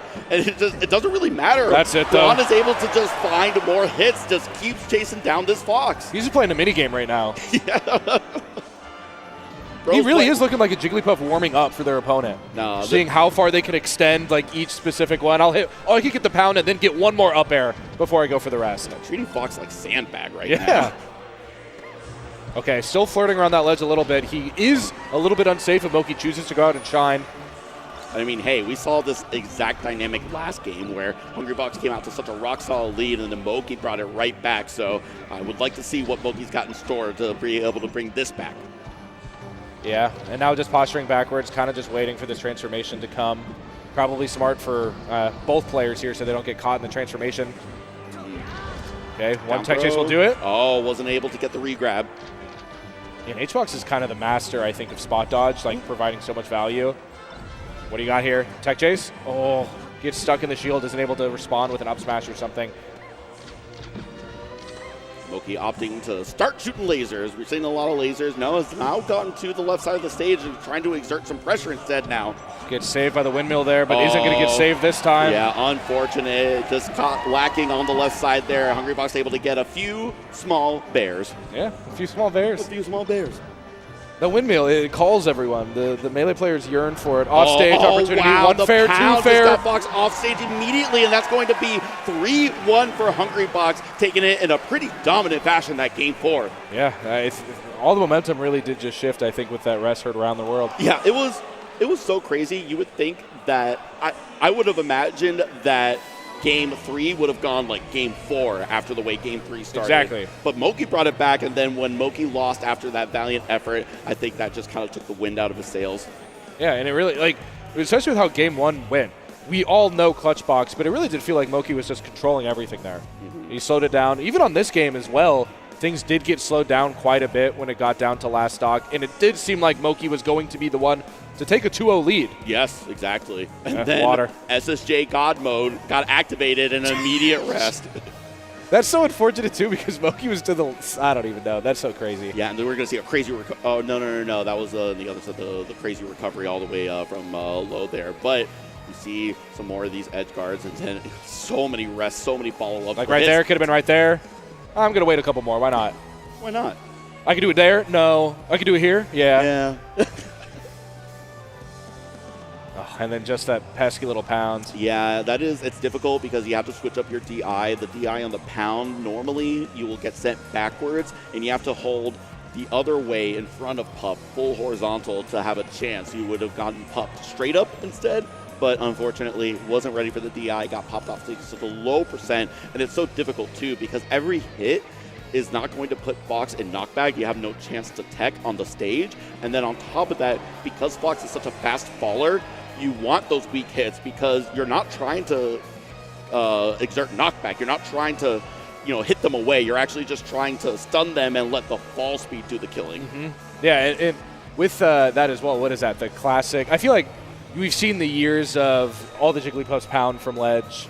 You have Zain, I think, started calling it the bear trap or whatever. Yeah, somewhere Crunch is rolling in his grave right now. It's like, Juan, stop it. Stop pounding in neutral. Stop it, Juan. But I think it worked for a little bit where he stopped doing it, and now it's at the point where it might be good again. Yeah, you got to mix it in sometimes. Yeah. You have to mix it in sometimes, but you have to feel bad about it every time you go for it so that you don't spam it. I got to look at I see the Lucky 7. I got to pull up the app for this matchup. Yes, absolutely. You see Mr. Honorable Mention himself up on the stage. We got Cody Schwab versus Soonsay. We're going to see a Fox Ditto. They last played at Genesis. And it went Game 5. Game 5 at Genesis? Yeah. Okay. You see the results for Soonsay over there. A guaranteed 9th place right now, sitting in winner's side. 5th place at Gommel. Had a great run last weekend at Gommel. Yeah, and Cody, being the 1 seed feels nice when you win all the matches you're supposed to win. Just dropped a single game up until today, and it was against Axe on Final Destination. Mm-hmm. So I guess that is basically as perfect of a run as you can have. If you're going to lose the 1 game, it's going to be against Pikachu in Final Destination. It's just, how does Cody execute so flawlessly at all times? You got to be locked. You got to be honorable mention. Got to be honorable mention. And then Soonsay had I would guess, a more difficult road to get here. Had to play Jmook to make it to top 16 winner side. Yes, it was Jmook losing to Soonsay, and then unfortunately Jmook had to DQ later on against Joshman. Yeah, I don't know when the controller issues came into play either, which stinks because if it came into play during that match, he was missing a lot of his tech chase opportunities. And that could have been literal not technical flub as in you're missing your tech, it's technical flub as in your controller that you pilot your character with literally is not working. So. Yeah, exactly. And when you're at this level, you need such precision on the way you handle your controllers. There's a lot of idiosyncrasies that a lot of the top players will prefer in their controller. So it's not so easy as just swapping out controllers, right? Because that was our initial reaction, was that, oh my god, Jmook is having controller issues. Well, I've got an OEM with the snapback capacitor, and Juan has a fob, and this guy's got another controller, and between one of us, like surely we can figure out a way to be able to help help Jake, but unfortunately, if it wasn't his, it wasn't good enough, and opted to not continue on. But we are going to see our game 1 here in the Fox Ditto, Cody Schwab versus Soonsay.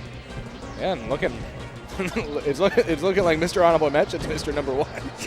Mr. Honorable Mention looking real honorable right now. I feel like the point for me when I was like Cody Schwab is like actually the best player in the world was some of those early Leffen sets where he would edge guard Leffen better than Leffen would edge guard him, when Leffen was like the Fox Ditto edge guarder. You know what I mean? Yeah. I mean, similar to what we were seeing with Aklo edge guarding Captain Falcon.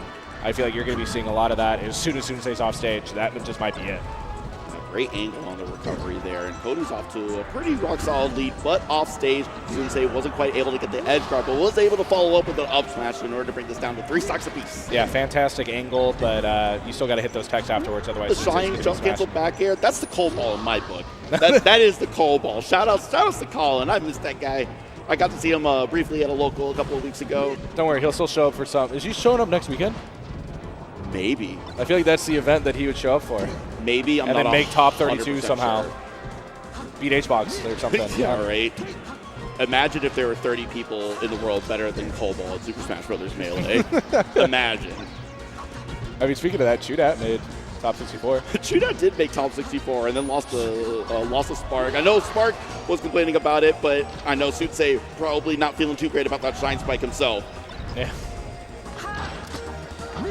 Yeah, now we're going to see Cody tech chase. Goes for the back throw tech chase.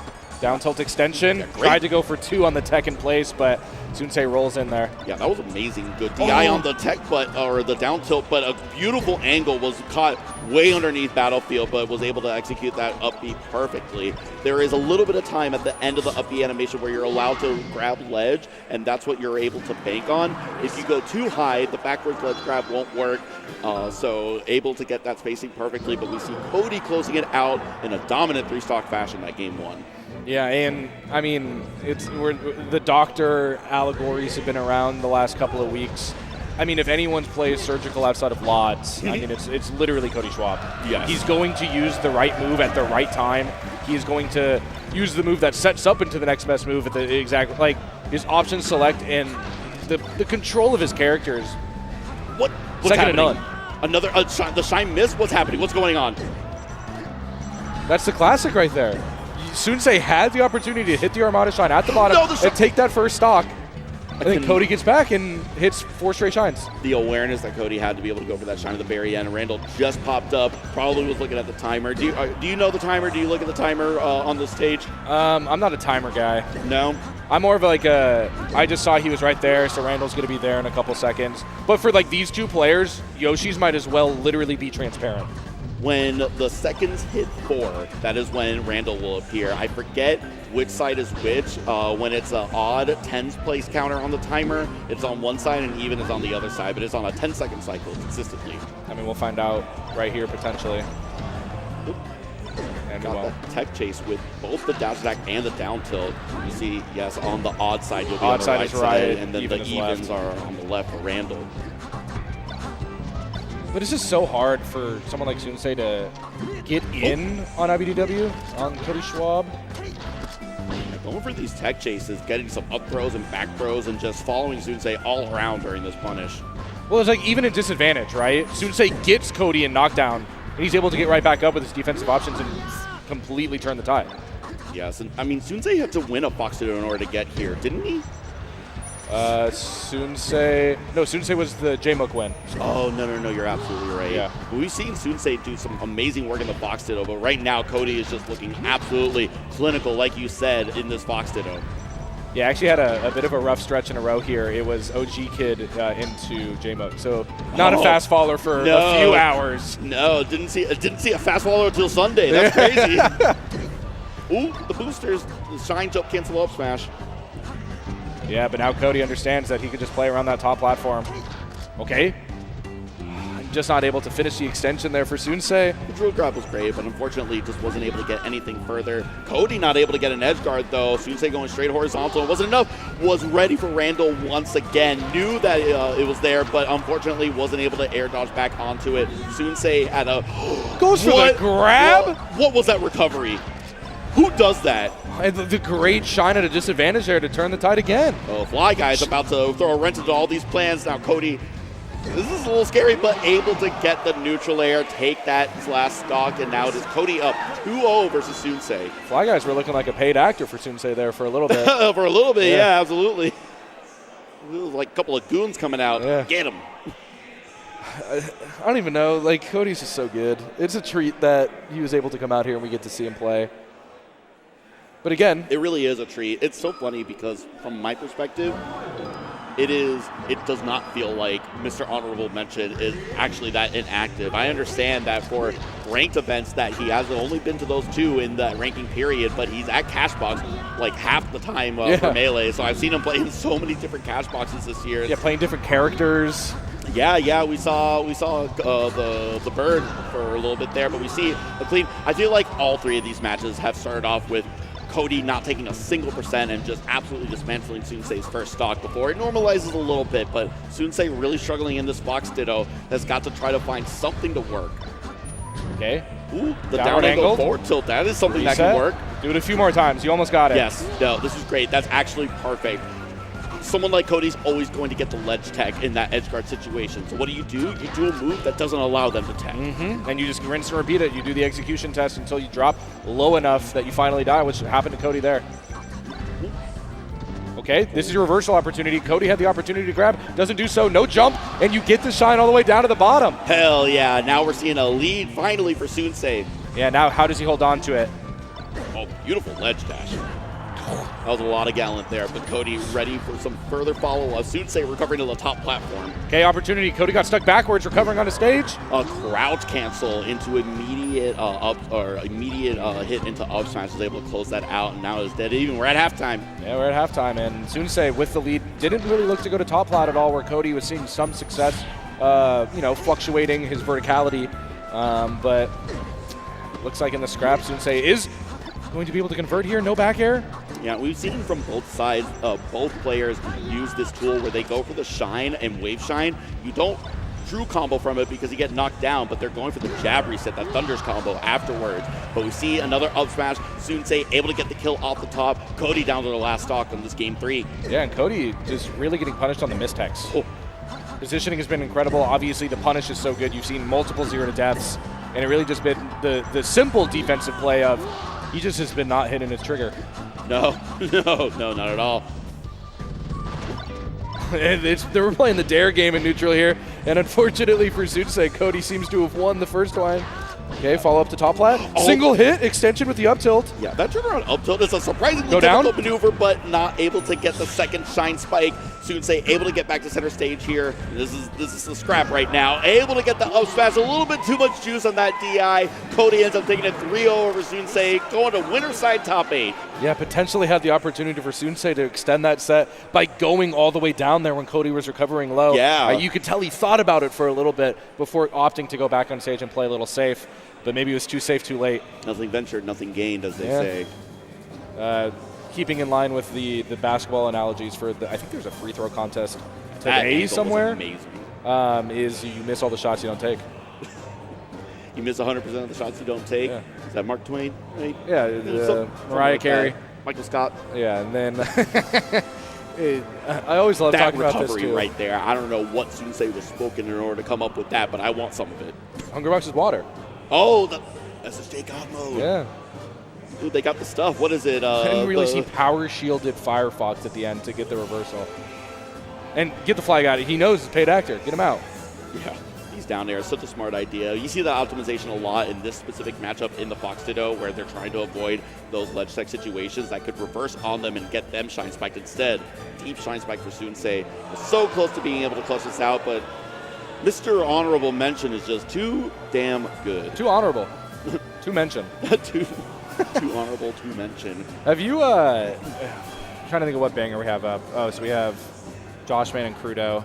We kind of hinted at this one earlier when, what did we watch? Was it Krudo? RapMonster. It's Krudo RapMonster. Yeah, RapMonster Krudo. We kind of hinted at this one. But while we have some time, I like talking about the fact that there's did we talk about this yesterday, the free throw contest on doubles? Yes. Or no, I think it might have been. Or were we just like talking about it? I think a different block. I didn't talk about the free throw contest. There was someone in practice casually that came just for the free throw contest. Yes. And when they were practicing, they hit 151 free throws in a row. It's a brother and sister. What? So there's like that woman hit like 150 something. Yeah. And then her brother hit like 120 something. What in the world? They were like the top two all weekend. And they drove here for that on like Friday or Thursday, then went back home, had the little QR code to look at the score the entire weekend, and then are now back today for the finals. I absolutely love that. So that reminds me of what old school Melee was like when we were coordinating, because there used to be all these events back in the day before esports really took off, where it would be casuals hosting a tournament, right? But we would find out about it, right? And there would be some people that would like find out about this tournament. It's like, there's going to be like 80 people at this convention. Nobody knows about it. They would not mention a thing on Smashboard. They would try to keep that information to themselves and just come in there as a ringer and just sweep everybody and make easy money like that. Yeah, gatekeep all like the anime cons back in the day. Yeah. And then it got to the point, though, where there was actual coordination happening when Brawl was released and all the Melee players were playing in the GameStop tournament for Brawl. Yes. Where it would happen where on Smashboards, everyone was like, okay, you can go to this GameStop and I'll beat everyone there, and then you'll go to this other GameStop a few blocks down, and then if you want to drive the extra 5 miles, you can go to this other GameStop. We'll be able to sweep it all and not have to play with each other right off the bat during that whole like circuit that GameStop was doing. I think it's so cool too, with like similar to that, where some of the underground convention brackets ended up becoming like like CT GamerCon is like a regional now. Like that is just a real tournament. Yes. That started at a convention. I think they get the Peter Griffin guy to commentate. That was hilarious. Yeah, that guy is Peter Griffin. Yeah, Peter Griffin commentated a set. Shout out CT GamerCon. Hell yeah, but we are going into our game one here. Joshman versus Krudo, Fox versus Sheik. What are your thoughts on this matchup? I mean, Fox just has so many tools, but if you're getting, like, it really is like the neutral game of, are you going to get grabbed more than you're going to be able to, like, confirm on your neutral wins? And, like, it looks like if Kyle's getting his grabs, you're going to lose. And missing the ledge dash, unfortunately. Joshman losing their first stock. And absolutely, obviously, this is a disadvantageous matchup for Sheik, we will call it. I do not think that it is so bad in the way that a lot of Sheik mains will talk about it, where it's just, I mean, we saw Spark starting to counterpick Marth in this matchup because Spark was getting a little tired of all this deficit matchups. Yeah, except he won game one and then counterpicked Marth 3 times. It's fine. It's fine, Spark. You're on your journey. It's okay. Spark is still in this, though. We're going to see him up next, actually. But first, we have to get through this set right here on Dreamland. They ended up striking to Dreamland, which I guess I can kind of understand. We see not a lot of strong, not as strong of a toolkit that Sheik has compared to Battlefield. Unfortunately, Joshman wasn't quite able to get the recovery there. Yeah, you traditionally start, I think, here or FOD. Yeah. If you're not just going to do the RapM and go start straight on Battlefield against Sheik. Yeah, that sounds about right. And see, I think this is where the matchup is really made, where if Krudo's going to hit everything, if he's going to look like Kyle Krudo or look like Jmook and get all the grabs, like, you start thinking, oh, wait, maybe Sheik actually wins this matchup. Yes, it is. It's kind of funny where Sheik has kind of become Falcon in this matchup, where you are relying so heavily on hard punishes. Yeah. You know that you're getting smoked in neutral, but as soon as I get my mitts on you. And the edge guarding, probably a little bit easier than Falcon as well. Yeah. You can just throw out like a big back air, a big nair, or something of the sort. Needles are also pretty big. Oh, yeah, true. You also have an actual projectile. Yes. Sorry, folks, I don't think Captain Falcon nair counts. Remember that from back in the day? Falcon is the projectile. Yeah, Homie has 3 tools.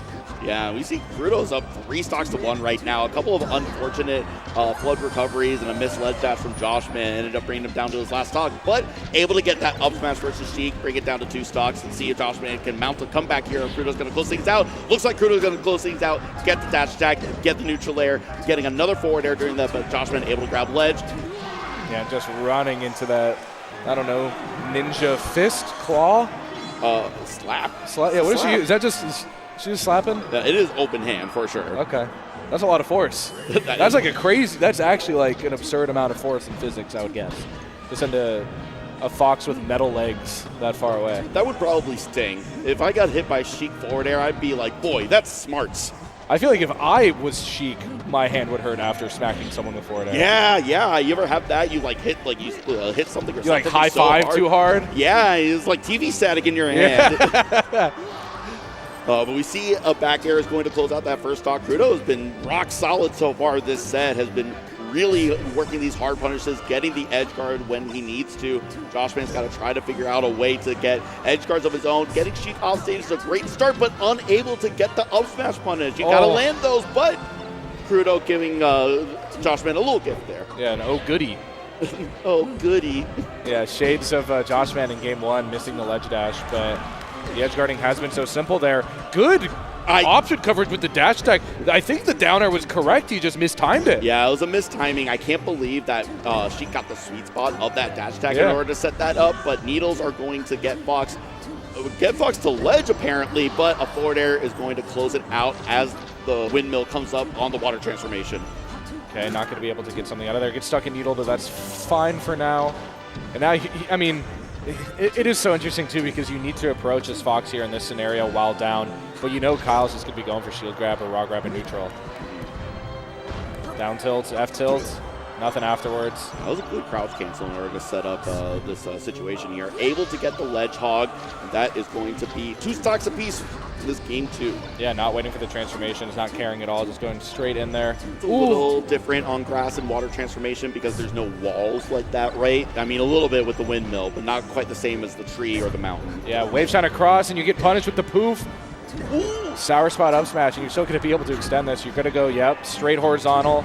Covered it win. 2. Had the third cover too. It just crazy. Didn't connect. He's still alive at 147%. Finally, a forward tilt into up air is going to close things out.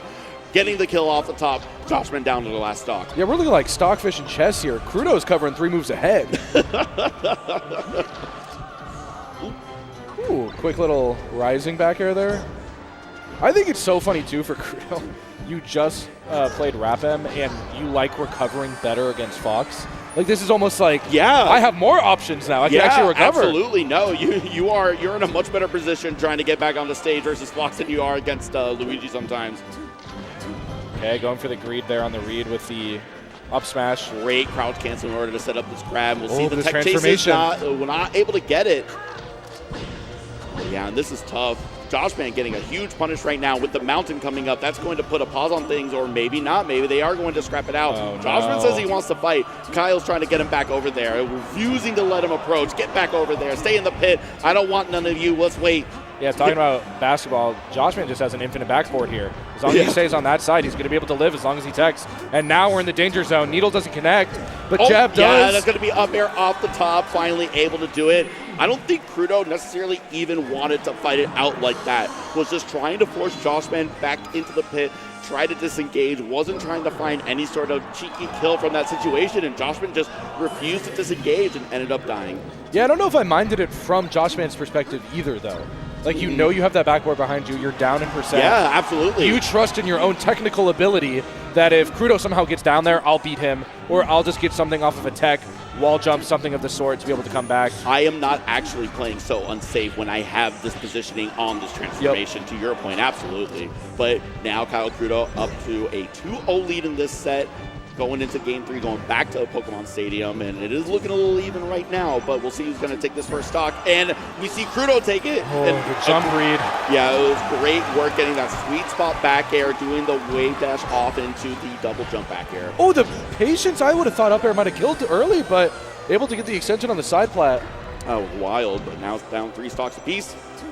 Yeah, and being able to, the advantage of losing your stock second for Krudo is so valuable because he's just able to go for unsafe grab and neutral straight from Halo platform every single time.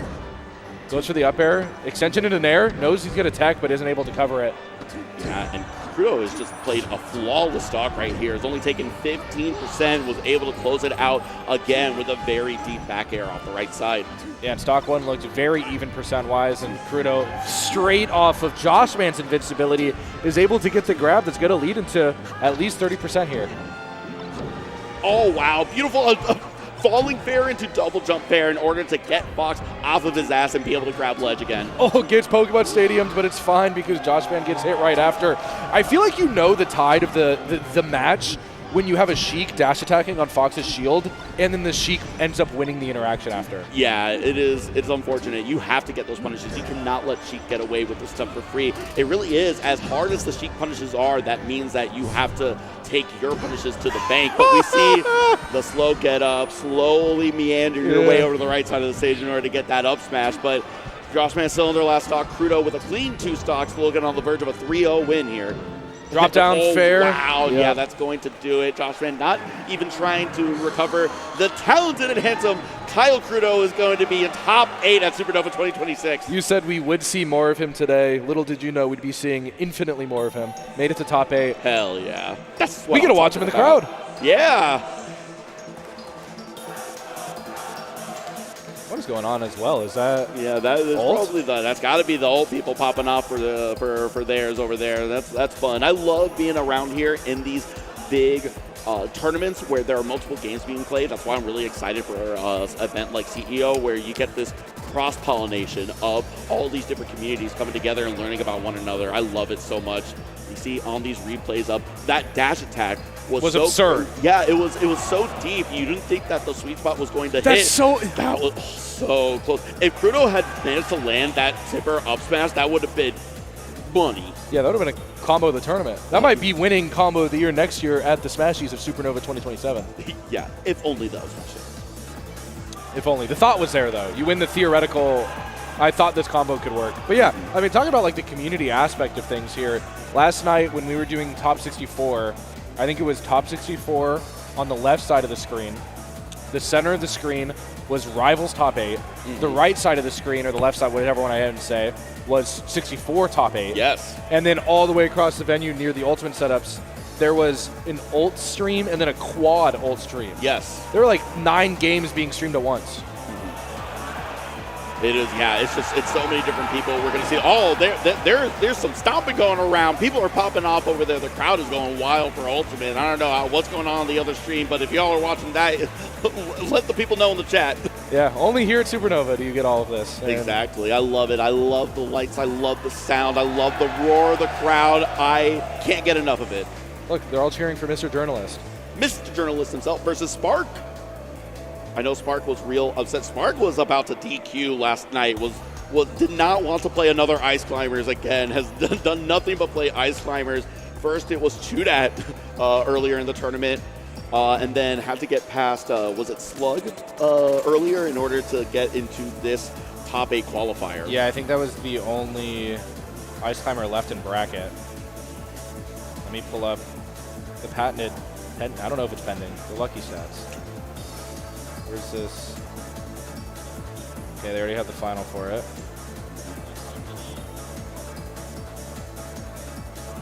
What do we got? None versus Spark. What has PD cooked up for us? PD says that he beat SluG 3-1. Yes. That's really good, too. We talk about bad matchup for Sheik. That is a bad matchup. You don't even need wobble. You don't even need handoffs. Depends who you ask.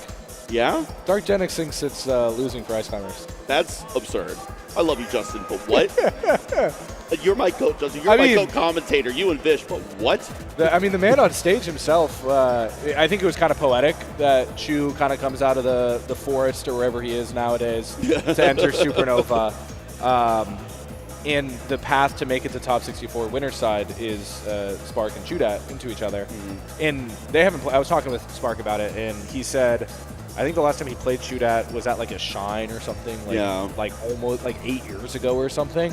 But back then he was a believer. It was like him and DrugFox were like the Sheik into Ices is doable. Yeah. I will not change my character. I think I can win.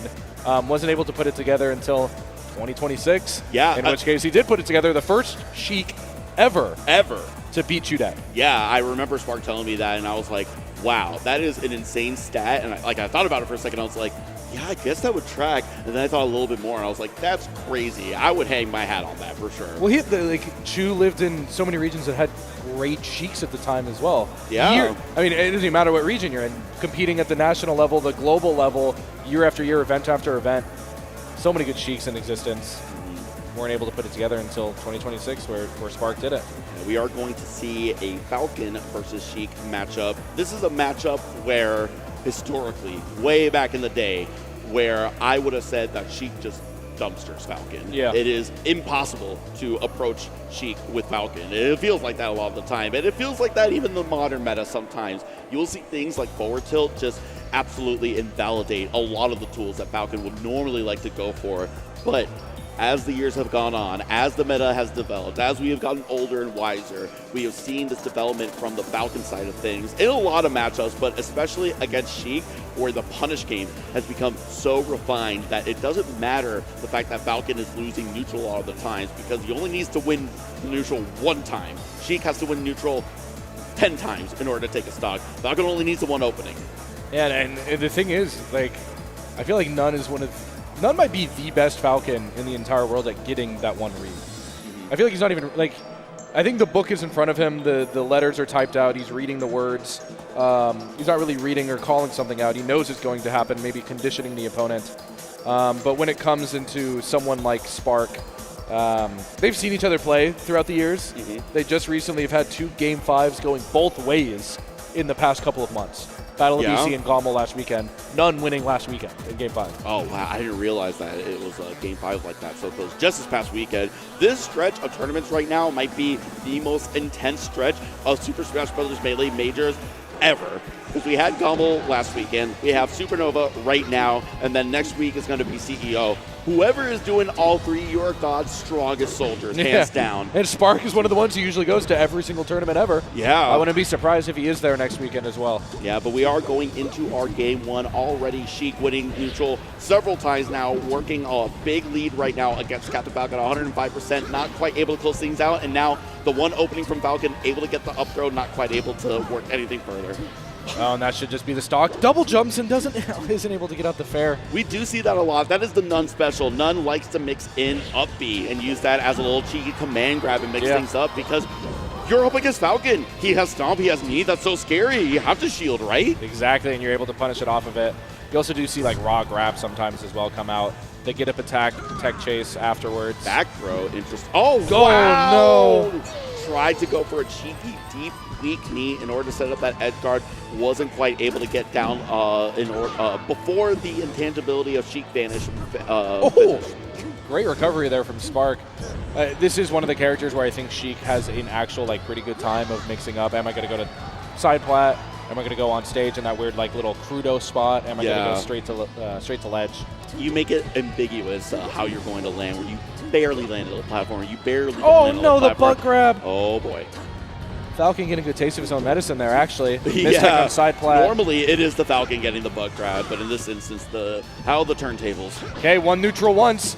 Oh, and guesses wrong the one time, the 50-50. We see another back throw. I'm wondering if these back throws are purposeful or not. There is that weird interaction where the input coordinates for up throw specifically and down throw, I believe, are surprisingly narrow, where if you're barely off on straight vertical, you will get a forward throw or back throw instead. Okay, F tilt into fair should do it here. But Spark, like, I mean, you're mentioning it, we probably, if we're pulling some stats afterwards, looking at the wrapped of this set, I think there will be a lot of neutral wins or neutral openings for Spark. Not a lot of kill off that conversion, and Nun's number is going to be like 4 kills, 4 openings. I guess at this point 5 openings because he missed the 50-50 guess on the stomp on one of them. Yeah, but I mean, listen, we haven't seen like the true 0-to-death happen quite yet, and I'll say that you would expect harder punishes in order to be successful with Falcon. We do see a slight deficit, so we'll see if Nun is able to tighten things up a little bit, or if Spark's going to continue to exert their neutral game. Yeah, and that's with Spark being able to unable to confirm a couple of these edge guards too. It might even be more drastic of a lead for Spark if he was able to confirm on some of the easy things. You get the... It's just going to end with mistake on side plat, and you get back air. No, regular get up. Yeah, that was great DI on the jab, and Spark was still ready for it. Was able to dash forward and get that grab after the jab afterwards. Okay, now is able to convert it, but again, taking more time than needed, allowing Nun to maybe get a second chance at life for each of those last 2 stocks. Double jump down air, wasn't quite able to connect with the knee. Now Spark able to use the needles to start this approach. Okay, reads there correctly. Are you going to get the back air? Oh, had to get up or risk taking the hitbox of Sheik up B. Yeah, and Spark is a really, he's a poofer. He likes to have his opponent get hit by it too. Yes. But connects with the up air there, able to confirm that stock. We're now down to last stock. See the down throw, not able to get the tech chase though, and a crouch cancel on neutral area. You got to be a little bit tighter with it than that. You have to be ready for crouch cancels at such low percent. And Spark's going to be able to do it, taking game 1 over Mr. Journalist. Yeah, Spark probably feels good about being up 1-0. Probably doesn't like the way that so many edge guards needed to take a lot more time than they needed to. But none, I mean, it really did feel like if 1 or 2 of those reads just went the way that he wanted it to, that would have been a game for him. Yeah, absolutely. Literally, if he got the stomp in neutral, wasn't able to connect afterwards. If he got the stomp on side plat way earlier, that would have been a kill. Exactly. Where are we going? We're going to Pokemon Stadium. Okay. To get rid of that top plat. Yeah, surprising that none didn't want to go to FD instead. We were talking about that before. Sometimes waiting for game 5 or later game of the set in order to get your counter pick advantage, but unfortunately, none is going to die off the side at a very, very early percent. A clean first off for Spark. Yeah, just didn't snap to ledge and held down, and if you're going down low against Spark, you're going to lose that stock pretty quick. Yeah. That Sheik down smash is pretty good. You don't see Sheik do it a whole lot. It feels a little bit like the Peach down smash. Maybe that's just me, my twisted brain. At ledge? Yeah. Yeah, I like it. Yeah, down smash is good at ledge. I mean, obviously it's a different knockback, but I mean, in general, it's just a really good, quick get off me option that hits on both sides, right? I mean, we saw Krudo do the little sneaky, ambiguous land right on platform or right on stage with the up E into instant down smashes to get off. Yes, yes. And that provided some value. Again, that was in the Fox matchup, but None was able to bring this back, though. This is now very much in a position where None just needs, I mean, one stomp knee, right? Yep, or just one knee. One knee. Yeah, who needs a stomp? Another one, yeah. That's smart, too. I thought your name was supposed to be No Knee. Oh, true. Sometimes you gotta. Knees, but sometimes you gotta, but able to get the tech on the tree. And Buck oh my goodness, now. None. What are you doing? Stop it. Okay, Spark has been all right in these situations. Hasn't been exactly perfect. Was able to get the up air off the top, and now we're down to halftime. Yeah. Spark definitely happy to wait this out. Oh, he's good. Chain gang. Don't go over there. It's a trap. He's beckoning him. Please. Come closer.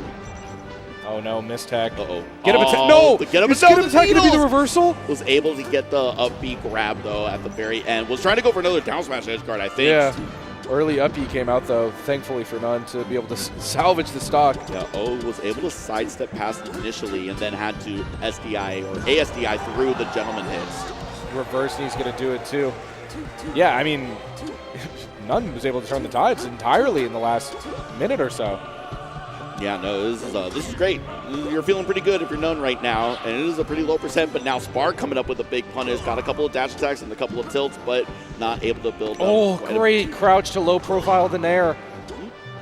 You're not going to be able to get up attack from behind a second time on your mistech against None. We're seeing a lot of back throws, and I don't know if every single one is intentional or what, but I'm not sure if it's going to be the best option, but now we finally see the stomp knee. I mean, that one did seem like he knew. I think he was ready for the back throw because he was already moving into it. I don't know. He might just be fast enough to react to, oh, shoot, I actually accidentally hit back throw. There's a lot of animation frames on that back throw. Yeah. It's crazy. We're going to go into our game 3. And now you have no battlefield. Yeah, that's absolutely right. Do you just go Dreamland? And None still has FD in the back pocket now, too. Okay, we're going fun. Fountain of Dreams. Oh, no. Oh, my goodness. Hold into knee. Ooh. Okay, able to crouch cancel the first hit of the Nair. Able to get the stomp. Reverse back air into the up air. Wasn't quite able to connect with the knee, but now in this recovery situation, None missing too on the early, down but it tilt. doesn't matter. Doesn't matter. Was able to get the knee. We're feeling nice right now. Yeah, the result's the same. That would have connected into it anyways. Spark's just helping him out by going right into the knee right after. Yeah, now you're not seeing the back throw that you might have seen in previous games. Oh, unfortunate. Got a little bit too shallow on, or a little bit too low on the up B angle, and Spark ended up throwing away that stock. Okay, low profile is the grab there, able to get one of your own. You really need a lot of value here. This needs to basically convert into an edge guard or a kill. A Oh, we saw another side B. These side B recoveries have not worked out quite well. Didn't die off of that one. Yeah, that might have been the best one we've seen so far. Yeah. Didn't die? Great. And now look what happens. Yeah, we got an up throw into knee, into another up air, into this edge guard situation. Are we going to see? No. We're going to see Spark be able to recover and somehow turn that completely around. Yeah. Very unfortunate for both sides. It happened for both players on that exact same ledge again. Y'all got to learn to hold it. Is that forward tilt I got the kill in there? I think so. Bad DI. Crazy. Okay, you got the grab. You know what happened last time. You're able to convert it into the kill. Oh, you conditioned the roll too. Weren't able to cover it with a fair. Get up. Tournament winner. Oh, None has so much pressure that he's forcing Spark to roll away and able to capture on that with a grab.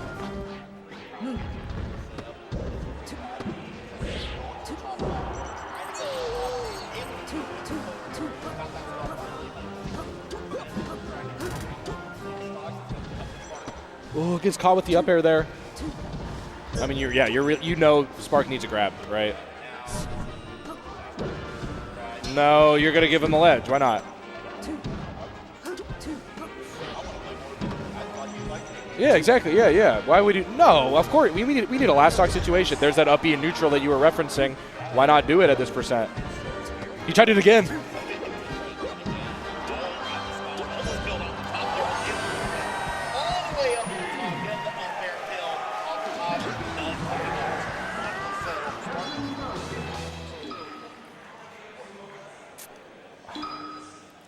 Is this a stream landing?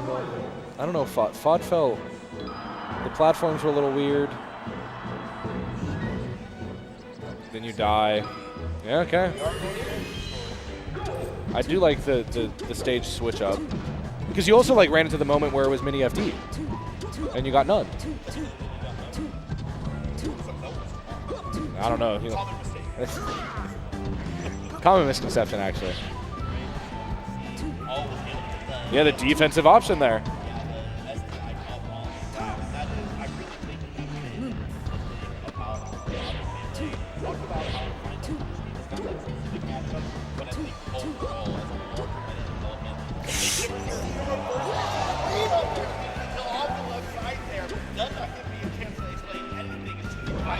And that was off of Spark failing to hit the fair quick enough. That was dead. Like that was a dead Captain Falcon for first stock for Spark, but he wasn't able to input the move quick enough. Oh, got the stomp, but Randall was able to save things. Is there a Phantom in there? There are a lot of stomps. There's a lot of things going on. I don't know. Randall's been quite a hooligan for this block. Oh, dash attack into down airs. Okay, was able to get the stomp. But it's a double dip. The double dare. Yeah, now this top platform might be coming back to bite Spark.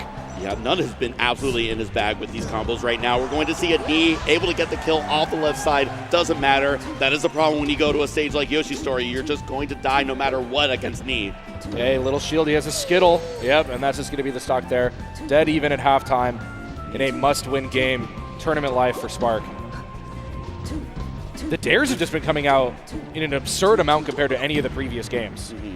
I don't know if this is Yoshi's unlocking it. I don't know if it's None trying to mix things up playstyle-wise, but it's been working, evidently. Yes, a belligerent knee on the left side was able to close out that stock. Spark on their last stock right now. None trying to close it out, or are we going to see a game 5 from Spark? Okay, you're able to get the F-tilt connected. You read the roll in. Shield pressure is existing. Holding shield backwards, a bad position for Falcon now. Finally able to connect with the fair. You have to edge guard this. Ooh. Okay, got the neutral air. What amazing DI. Barely went anywhere from there, but now we're down to the last stock, 0% apiece. Yes, sir. Really does seem like if None just gets one stomp or one neutral win, it might just be it. Yeah, I got the full stack of needles. That's such crucial percent to be able to build up. Oh, the whiff grab. Ooh, stomp into a jab. No re-grab afterward. Now None able to dash back into another grab. Get Sheik off stage. Not able to get an edge guard. Was able to also take the dash attack, though. Oh, bad DI. Yeah, that's awful. But Randall is there. Randall to help out with None instead. Not helping out Spark on the recovery. That's going to be None taking it 3-0, going to another top 8 back-to-back weekends. Yeah, fantastic stretch for None. Doing it the exact same way. It was the win on Spark that brought him there last week. maybe none should have started doing journalism a lot sooner. Yeah, explore your passions. Yeah, exactly. To that point, I think there is a genuine message to be said about diversifying your interests to make you a better Melee player. You learn so much from the different experiences of life to be able to apply to all your different hobbies, right? So, but we see in these replays, we saw a beautiful reverse knee there. Then trying to open up, we see the stomp, we see reverse knee. None just had so many good kill confirms. We saw triple up air at one point. We saw double stomp at one point. Yeah, I just feel like None had the ability to make Spark's counter picks become his own counter picks.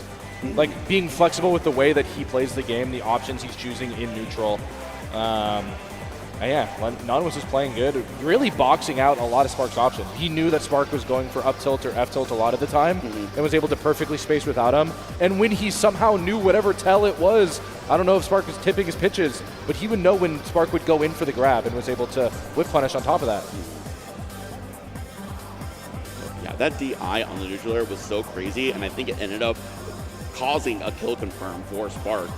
So unfortunate there for the side of Spark. So fortunate for the side of None. Randall's your best friend on your way to top 8.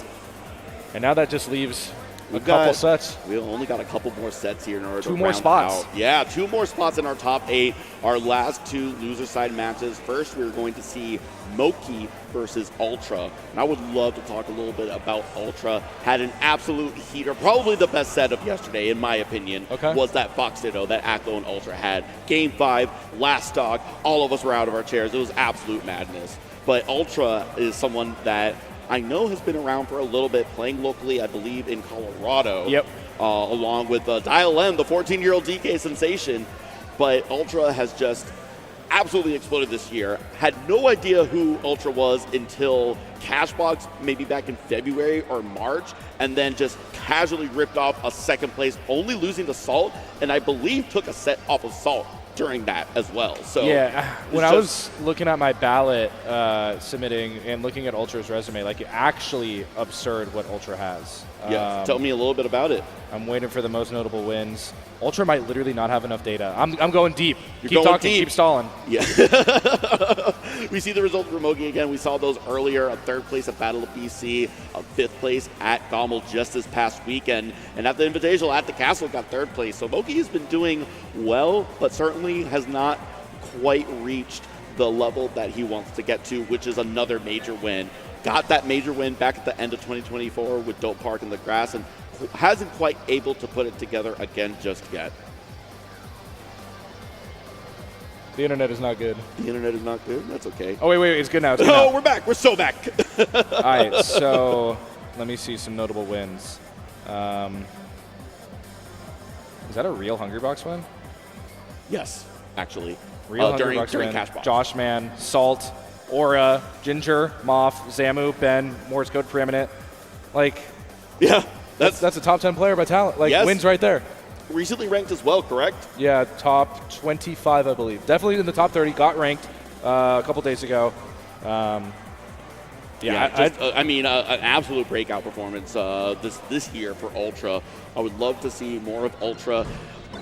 A tragedy that it may come at the expense of Moki, but we are going into this game 1. Another Fox Ditto on our hands here. Yeah, and I'm not sure. I mean, I'm guessing Moki is blue. Moki is blue, yes. Player 4. Okay. Is there anything specifically that you look for in a Fox Ditto to kind of denote like playstyle or habits or something of the sort? I always look for edge guarding on that first situation of like if Ultra's going to be able to edge guard Moki clean, like that's probably a pretty confident look for them going into this. Yeah, I wonder. I will say that I think one of the big differences doesn't really show up here, but on FD, what Fox wants to go to FD and how good their punches are in the chain grab. Other than that, you know, honestly, I'm not sure if my brain is big enough to really fully dissect what these Foxes are thinking. A lot of the times it just looks like violence. Yeah, who pulls the trigger first on going to FD as the counter pick? Yeah.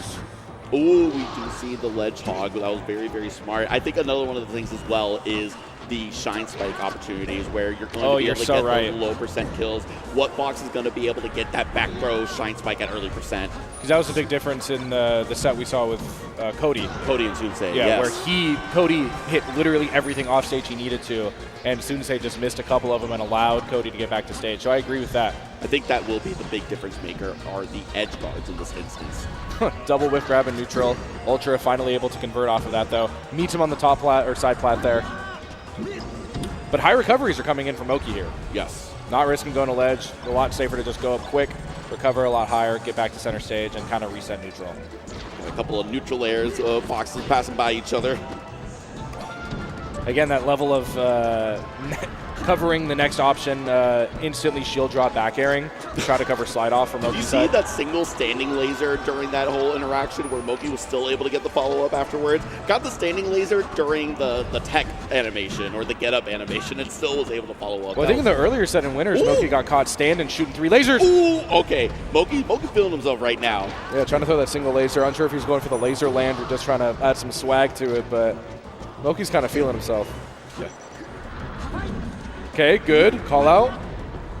The weakest of back airs, but Ultra able to make it back, but this is a pretty big deficit to get past. But if you're going to do it in any matchup, it's going to be in a Fox Ditto.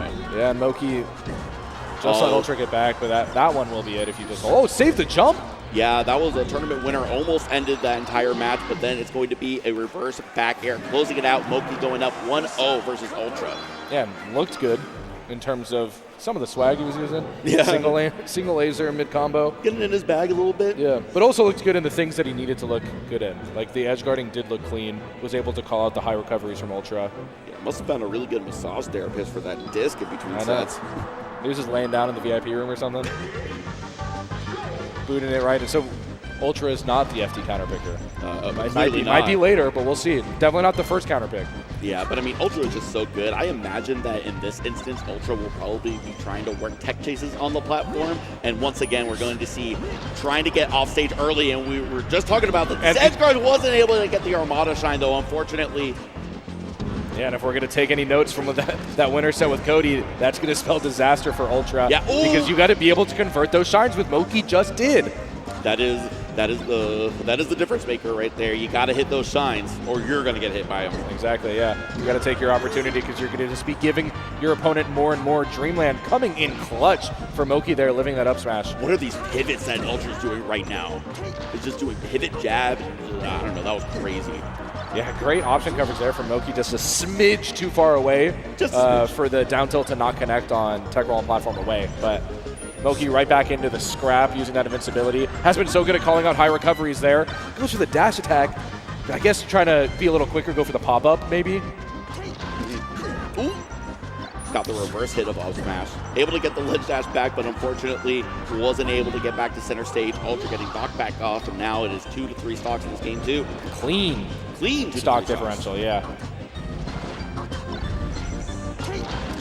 Okay, once again, we saw that in the previous Fox Ditto, where the Foxes will go for the shine, the wave shine, knowing that it knocks down and getting the jab reset instead.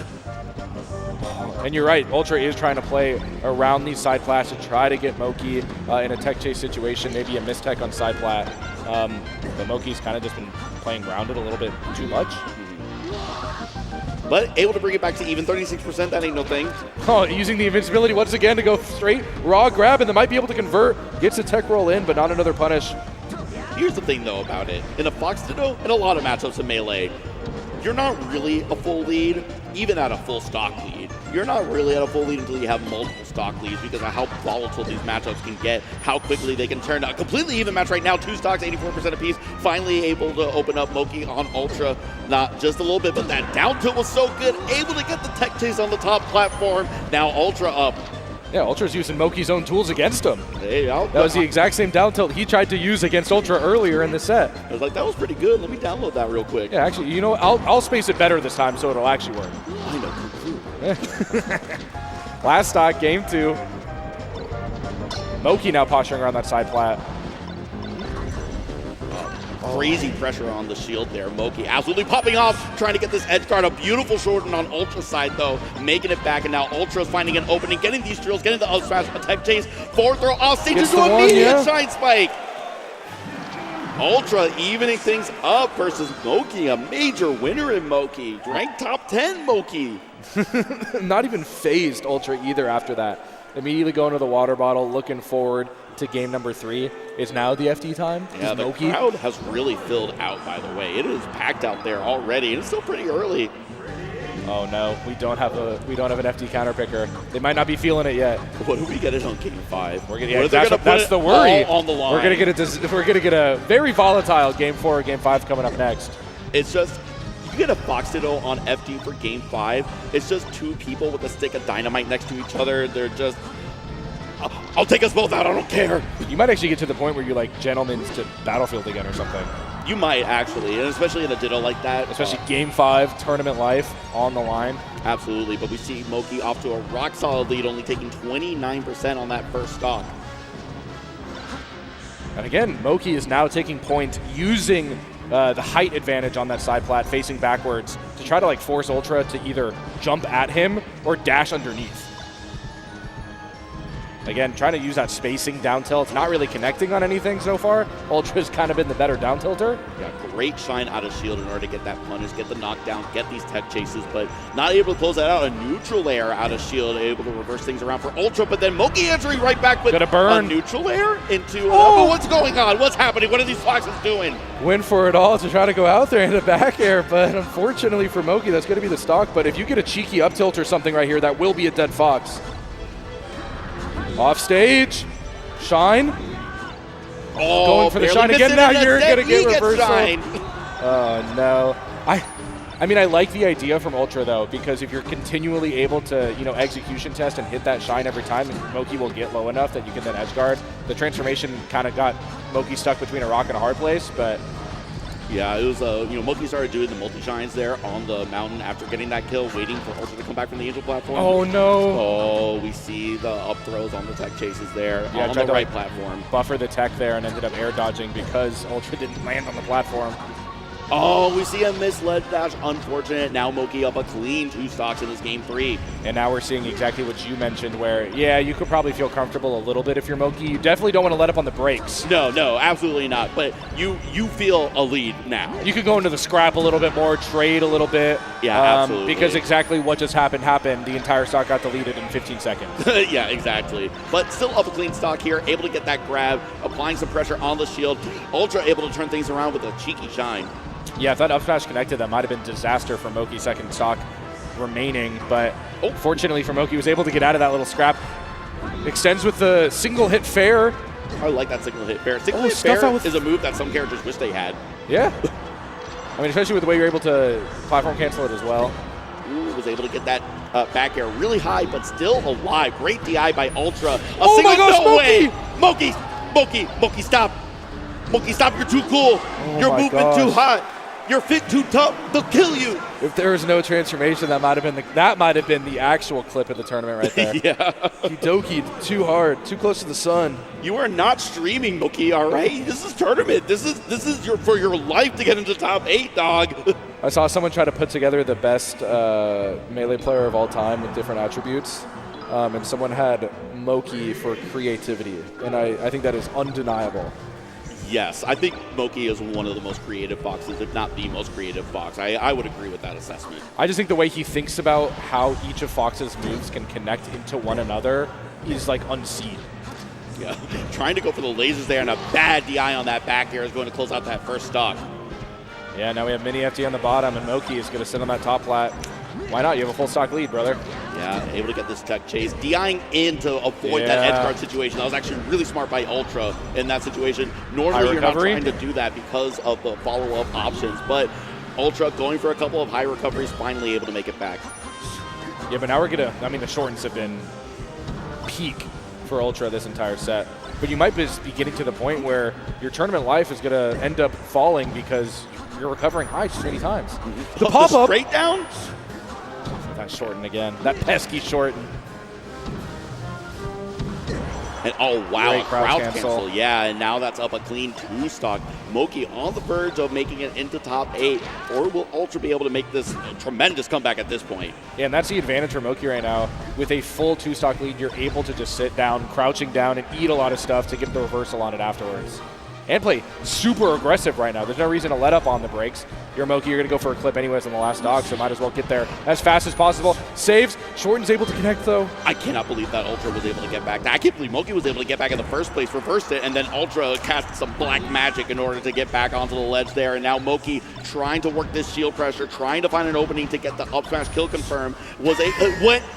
Are you kidding me, moky? He's clipping. It's clip time. Back air. Yeah. Oh my gosh! Oh my goodness, the double jump forward air, able to get back, able to complete the edge guard, calculated. Moky's on the verge of a 4-stock. And you have the mini FD. Oh, and of course the platform comes up right as you get the grab. The burn! Oh my goodness. Almost had, if there was just a little bit of a different angle on that air dodge, would have been able to make it back, but Ultra able to avoid the 4-stock for now. Not going for the chain grab, just opting for the tech chase, jab reset, instant up air. I thought up smash, this is a hard punish. Hey, listen. Okay. Yeah, you get Luigi nared. Yeah, don't try to combo me. Yeah, and that's the problem, is that you really needed to take this stock and the next stock without taking any percent. This 65% is actually not impossible, though. It is not impossible. We have seen the 2 stocks now, and hey, listen, if you get this clean stock now, you're looking a lot better, but moky able to find an opening, get this tech chase, able to get the regrab, and able to get off the top platform, trying to work this edge guard, read the full horizontal recovery. He's been getting like a lot of value using fair as an approach there. Yeah. A little anticlimactic, but yeah, moky cleans it up. Able to find a straight back air in order to close that out, and that's going to be moky moving on to top 8 at Supernova 2026. Yeah, and that much better performance than was in winner's side. Looked a lot better as well. And again, it might be a race against the clock for him in particular before top 8, where maybe needs to get some rest, maybe needs to go lay down, maybe needs to go play friendlies. I don't know what the option will be. Yeah, he's looking like he's in good health right now, walking backstage over here. Yeah, gonna take a photo, I think, for that top 8 graphic. Oh yeah, that's right. I love the top 8 graphics. I like the ones that are animated where you get a little short video, right? So I wonder if we'll see that, or if we're just gonna have one of our many talented photographers getting some good pictures. Yeah, the media teams here is sick. The Shine instant jump cancel up smash. People were talking about that for the Wombo combo. That recently. Came up again. Yeah, that specific interaction where doing the Shine up smash in 2006. No, Wombo combo was like 2010 or something like that. Yeah, might have been 2009. Oh yeah, because it was bow back. Yeah, we see the Twitch clip almost connecting there. Just wasn't able to quite close it out. He got platform transformation. And using fair, like an extraordinary amount in this game. Yeah, that again right there, 2 straight fair clips. Creative indeed. Yeah. See, those little anticlimactic ending to that, getting the stray back air, but we're going straight into our final top 8 qualifier: Zain versus Soonsay, Marth versus Fox. How do you feel? How do I feel about? How do you feel about this matchup? Isolated? As volatile as it is, I still think that Fox is a good character and that this is at least even. Is it Marth 6'4"? Is that what you're trying to tell? Are you trying to break it to me gently? 5.5, 4.5, 55, 45. I'll kill you. We're gonna get you with hammers. I don't know, man. I think. But now, specifically, Zain Fox, like. 90-10? Yeah. Like, unless your name is Cody Schwab. To be serious, though, I do think that this particular matchup is not necessarily the Marth Fox matchup. It is the Marth Fox on a stage matchup. I think that this matchup changes wildly depending on whether you're on Fountain or FD, clearly, or any one of the other stages. I think, like Yoshi is against Marth in this matchup is pretty hard. Yeah, Dreamland is going to be pretty bad for Marth in this instance as well. Pokemon as well. Yep, so it is certainly going to be a story of the stage counter picks. I'll be curious to see where they strike. Probably going to be Battlefield, but we'll see how well this is going to do. Do you have some information there? Yeah, I do have some. Talk to me. Yeah, the most recent win was Soonsay beating Zain. Okay. 3-1. Okay. At Gommel. Just this past weekend, that's right. That was a monster run. Yep. 3-1. Got 5th, was it? Yeah. Placed 5th. 3-1. Yeah, but then Zain also had a monster losers run of his own. Yep, ended up getting 3rd at Gommel. Yeah, and is on quite a bit of a losers run. right now as well. Has had to go through at least, like, what, 4 sets and loses so far? Maybe 5? Which player? Zain, after getting knocked out by Krudo earlier. Yeah, Zain ran into Daytripper, and we just saw the Epoodle match as well. Yeah. So 2 straight losers matches. And now onto the third, and is going to have to win at least another 4 or 5 in order to be able to make good on his promise to prove that he is the #1 player. We're seeing off the bat Soonsay with a beautiful couple of shines there in order to set up this edgeguard opportunity. Wasn't quite able to do it. Zain at still quite a bit of a low percent here. See if he's going to be able to open up. The down smash barely whiffing, and the forward air ends up getting the kill. Zain up 1 stock in this game 1. Yeah, Soonsay was looking so patient on that stock too, just perfectly spacing, had the nair, but I don't know if the down smash was intentional, supposed to be a dare or something like that, but the one mistake Soonsay made was the thing that ultimately cost him the stock. You see the grab at the corner here. Yeah, the fell off and did back air, but unfortunately wasn't quite precise enough on the sweet spot. Soonsay able to get the kill. To your point, though, I do like the down smash. I actually think that's an underrated edgeguard tool by Fox. It's just tough when you're dealing with a sword. Past that, but unfortunately, Zain just throws himself off stage at 0%. Mind control. Soonsay wasn't even able to hold the ledge. You just had a free jump back. Yeah, honestly, it was just, that was a completely unforced error, but got the tipper on the top platform. Still, that couldn't have been a tipper. There's no way Fox survived that. Yeah, was able to live there with still, I mean, almost still didn't live with a good DI, but was able to get back. Not able to snap to ledge there, but that might work. Laser land. Yeah, there's been a few crucial errors by Zain. Zain has the right idea, maybe the incorrect execution, but able to get this edge guard, I think. One more try. Okay, yep. okay. Just finish at the dunk the first time Soonsay goes straight to the ledge here. But because of that costly mistake, we're still seeing Zain, in a deficit here. Yeah, and that's all you need. Doesn't snap to ledge. A beautiful double jump recovery. That is one of the things that Fox and Falco especially have to do in order to be able to recover back on stage with Marth. You have to use your double jump to be able to sweet spot ledge. Yeah, but that was in a situation where before Soonsay snapped straight to ledge because he was prepared for it. Mm-hmm. No, exactly. It was really, really good. Marth was going to kill Fox if Fox did not do that double jump sweet spot. But Soonsay able to find the up smash, able to find the kill. Zain down to the last stock of this game 1. An AMSA tech or the ASDI down, I believe, from Marth. That was crazy on the right side. Yeah, now you're able to, if you're Soonsay, kind of retreat a little bit, give up center stage, get a couple lasers, because there's that down smash you were talking about being so good as a setting up tool for the edge guard. Which again, air you had instead. Yeah, that was going to close it out for Soonsay, but now Zain with a second chance. Yeah, new lease on life here, but you're nearing death percent even more and more the more you dash back in your little corner. Just runs into you, had it! Insane. Was able to grab the ledge. Zain getting a knockdown, got the crouch cancel, wasn't able to get the grab, missed the dash back too, but now Fox in a ton of trouble off stage, able to get the forward air. This edge guard situation was able to dodge it. Great recovery going high, not able to do anything with the blades. Oh, this is scary. This is where stock 1, Soonsay had the correct spacing, got a nair. Another knockdown, and that's going to be disastrous for Fox. The juggles off the side, getting the up B kill. Zain clutching it out after throwing away one of their stocks at 0%. Yeah, I mean, you give and you take. Soonsay threw it right back to him at the very end. Literally just had to drop the controller. Grab ledge, yeah. Wasn't able to put it together, and that might be the thing when you're getting at this point in, depending on who you ask, a difficult hill to climb for your character as Fox to win. That's the one you need first. Yeah, and you're going to... Soonsay's going to Yoshi's. Soonsay, big deal. Yeah, I've seen Zain. Kill Fox early, or kill Marth early. I'm with it. I've seen Zain do bad things to space animals on the stage. This is, we see a very bad thing happen to Soonsay there, able to get the spike off the left side. Oh my gosh, fantastic. Perfectly waiting for the invincibility to stop and get that shield drop up air. Still saves the jump. Yeah, that was beautiful. The shine spike. Oh, how did Zain end up back on stage from that shine? That was crazy. He was below ledge. Yeah, that was crazy. Just gave him a free wavelands, technically. I was like, thank you very kindly. Yeah, I'll help you out. I appreciate that, but able to get the kill off the top. Marth now down to 3 stocks.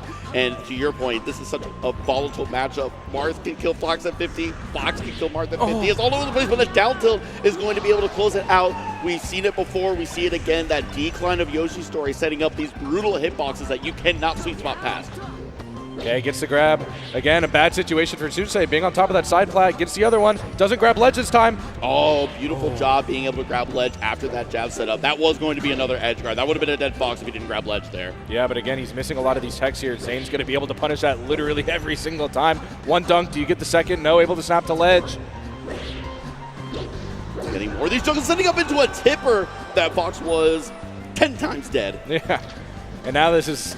You're looking at reverse sweep potential here with multiple games on Final Destination potentially if Soonsay isn't able to put it together and start melting these stocks. Yeah, Zain absolutely activated after almost losing that first round. Like, wait a minute, I can't get knocked out before top 8. I got to lock in. I'm number 1. Yeah, the real number 1. No asterisk. Yeah. A little that late. Is certainly what he's setting out to prove this weekend. You see the grab on the wake up. Fox getting juggled on the top platform. Was that a no impact land into the Thundercats? Oh my gosh. I mean, I will say, shades of the start of the set that he did lose in a reverse sweep yesterday. Got the Thundercats in that game 1. Why would you put that energy out there? I gotta give the people a story. They don't want to see a 3-0. An agent for Soonsay, clearly. Yeah, they want to see game 5. We are going to go on to our game 3. We'll see if we go back to Yoshi's story. Maybe the Fox wants to go to Pokemon Stadium now instead. That's where I was thinking the correct point was. You get rid of that top, that combo can't happen there. No, it certainly could not, but we are going to go back to Yoshi's story saying, hey, I need to roll the dice. Let's go gambling. I'm going to go to the volatile stage. Yeah, let's go gambling. Oh, dang it. I get the top plat does provide value for Soonsay when he is not being comboed to death. Okay, this is your opportunity. Go down! Oh, yeah, that Randall just really messed up that recovery situation. Soonsay able to find a lead in this game 3. Oh, and gets the grab immediately too. Yeah, okay. Whatever Soonsay did in between games, I think helped from a mentality perspective because he's looking fantastic. Zain setting, oh my goodness, a re-grab after there to set out the forward throw into the forward smash to close that out. It's dead even, 3 stocks apiece. Yeah, I think he knew it wasn't going to be tipper range. I still think F smash might have just regularly killed there, but why not go for the thing that 100% kills afterwards? Yeah, exactly. Oh no. Oh, dash attack in neutral. Neutral air. Wasn't quite able to sneak the forward air through or set up that edge guard. And Randall again, almost making things turn dark for Zain. Oh, dash attack, not punished. 2 times in a row. Yeah, that Marth dash dance. Marth dash back might be like one of the best moves in the game. Just dashing backwards with Marth is like, oh, a beautiful up tilt into the spike, able to close out that stock. Zain 2 stocks away from qualifying for top 8. Oh, hey, listen, Soonsay has something to say about it. We're not done just yet. I think I like the risk because if that could, like, if Soonsay was mispositioned and got dared by that. Kill at 18. Wait a minute, though. Zain didn't even take a deep breath, just going straight into it. Yeah, knows he has a couple games afterwards if he needs them. Great grounded play by Soonsay, able to get the shine. Oh, these up tilts are disastrous for Fox right now. Now he's off stage, getting that forward air, getting a spike, and we're down to the last stock. Last stock, Soonsay's tournament life here, but one more clip might be able to do it here. Hold. Oh, Randall! Randall, he landed on Randall. He wasn't ready for it. Got Marth off stage, but now Marth on ledge, trying to find an opening, and now he got it. Welcome to the show, Soonsay. And this is a patented Zain combo happening right now. Getting the re-grab. Another one? No, but another up. He is going to get the kill. That's going to be Zain qualifying for top 8 at Supernova 2026 in a dominant 3-0 over Soonsay. Yeah, dominant fashion, ending it there with a combo that it almost felt like the classic Zain we knew, where he got that grab we knew was going to be over. Despite all the tech flubs we saw in Game 1 and in Game 3, it really did seem like Zain felt confident in that last stock, knew that he was going to be able to end it 3-0, and probably for the better too, because if that ended up going maybe Game 4, maybe Game 5, you get the thoughts of what could happen, what happened yesterday. My goodness. And I mean, listen, this was very close right here in this Game 1. Kind of threw it away for Soonsay. Soonsay definitely could have been on the board here, and then things kind of fell apart in this Game 2. And we see this beautiful combo, this beautiful juggle by Zain, getting the huge down air very, very high up. We see the Thundercats up throw into up smash, got the tipper hit. Yeah, in this game, it really did feel like it started out really like Soonsay might have like figured something out, something else clicked, and then it was the shades of Game 1 where Zain just died at 0%. Died at 18 there, died right after. but had the opportunity in this last stock really to take everything over. And it was the one grab. Literally, that's it. Yeah, it was just, you could have cut to the game end screen from that one grab. Yeah, game set right there from the one neutral interaction. That's crazy. That's tough. That is, maybe it is 5-5-4-5. Yeah, only 5-5-4-5. This is a little, okay, I see what you might be talking about. But that is going to set up our top 8. That is going to be exciting. We're going to have, on winner's side, we're going to have Cody Schwab and Hungrybox versus Aklo and RapMonster. RapMonster sitting winner's side again. So we saw those matches. And then on the loser side, we're going to be seeing Krudo versus None, and then Zain versus moky. That's actually super funny, because for the technical lower seeds here, which is funny based on the way the bracket went, Zain's playing the same matchup he just played. Yeah. And None is playing the same matchup he just played. So they might be pretty warm. Again, I don't know if those players they eliminated are going to stay back and help them warm up back there or not, but they'll be very comfortable for that top 8. Which will be in a bit. I don't think we're back-to-back. I think there might be a basketball. It's going to be a little bit of a break here. They are going to be doing the free throw contest. I think they might already be starting right now. I believe Melee Top 8 is set to start at 2:30. Yeah. But before we get to that, I would love to talk about a few of the people that were able to make this event possible. Hit the slides. I got you. We got Zenny. You could say 15 to 25%. On some cool glasses, some cool shades. Billet had those prescription shades earlier. You're looking quite nice, Mr. Nikita. Look at that. The frames are immaculate. Look at that. And they've also, can you turn around this side right here for the camera? Hold up. They got the little Supernova branding right there. It's beautiful. But if you, how do I get some? You can type in the exclamation point Zenny in the chat to get yours today. Affordable sunglasses prescription, the blue light lockers, migraine lenses, and more. ZennyOptical.com. Yep, just use code Supernova to be able to do so and save 25% at max for some of these glasses. And yeah, I've been talking about these guys all weekend, JV5. I think they're just super sick for what they do for the space in terms of the apparel they make. They collaborate with players in space, creators in the space. Turn Down for Walt, Junebug have their own specific lines of apparel. And as you can see up here, they're actually dropping a new line on September 1st. But if you're here in the venue, you can actually go to where they are and get some yourself. Otherwise, jv5.com, where you will be able to rep some of your own gear. And Syracuse Smash, Syrup in Syracuse. Enough said. Be a part of the team that is changing the game in collegiate with scholarship opportunities and travel support, dedicated access to state-of-the-art esports facilities on campus. Syracuse provides everything you need to train and compete and get everything else done for an esports career. You can find them in the venue here at Supernova. Learn how you can join Syrup in Syracuse and the rest of the Orange Smash team. Make sure to scan the QR code if you are interested in competing. We hope to see you soon. But all good things must come to an end. Yeah. Nikita, I am so happy that we got to do this block and all the other blocks that we had this weekend. I really love doing this top 16 block. I think it is so much fun to see how the top 8 plays out. Just as fun as the top 8 itself. But that is going to be it for us. I am Ziff, joined by Nikita, Melee Supernova 2026. Don't go too far. We got top 8 coming up later. Stay tuned. See y'all. Ooh, that boy Kacey's breaking Joe in the nooch. Look at him go. How is he beating me? This guy's a scrub. There's no way I'm a scrub too, right? Use them, Joey. Use the Zennies. They're built for blue light blockers and corrective lenses. Eyes fresh for the world now. I'm getting in gear. Any occasion with Zennies. Best gift of the year.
you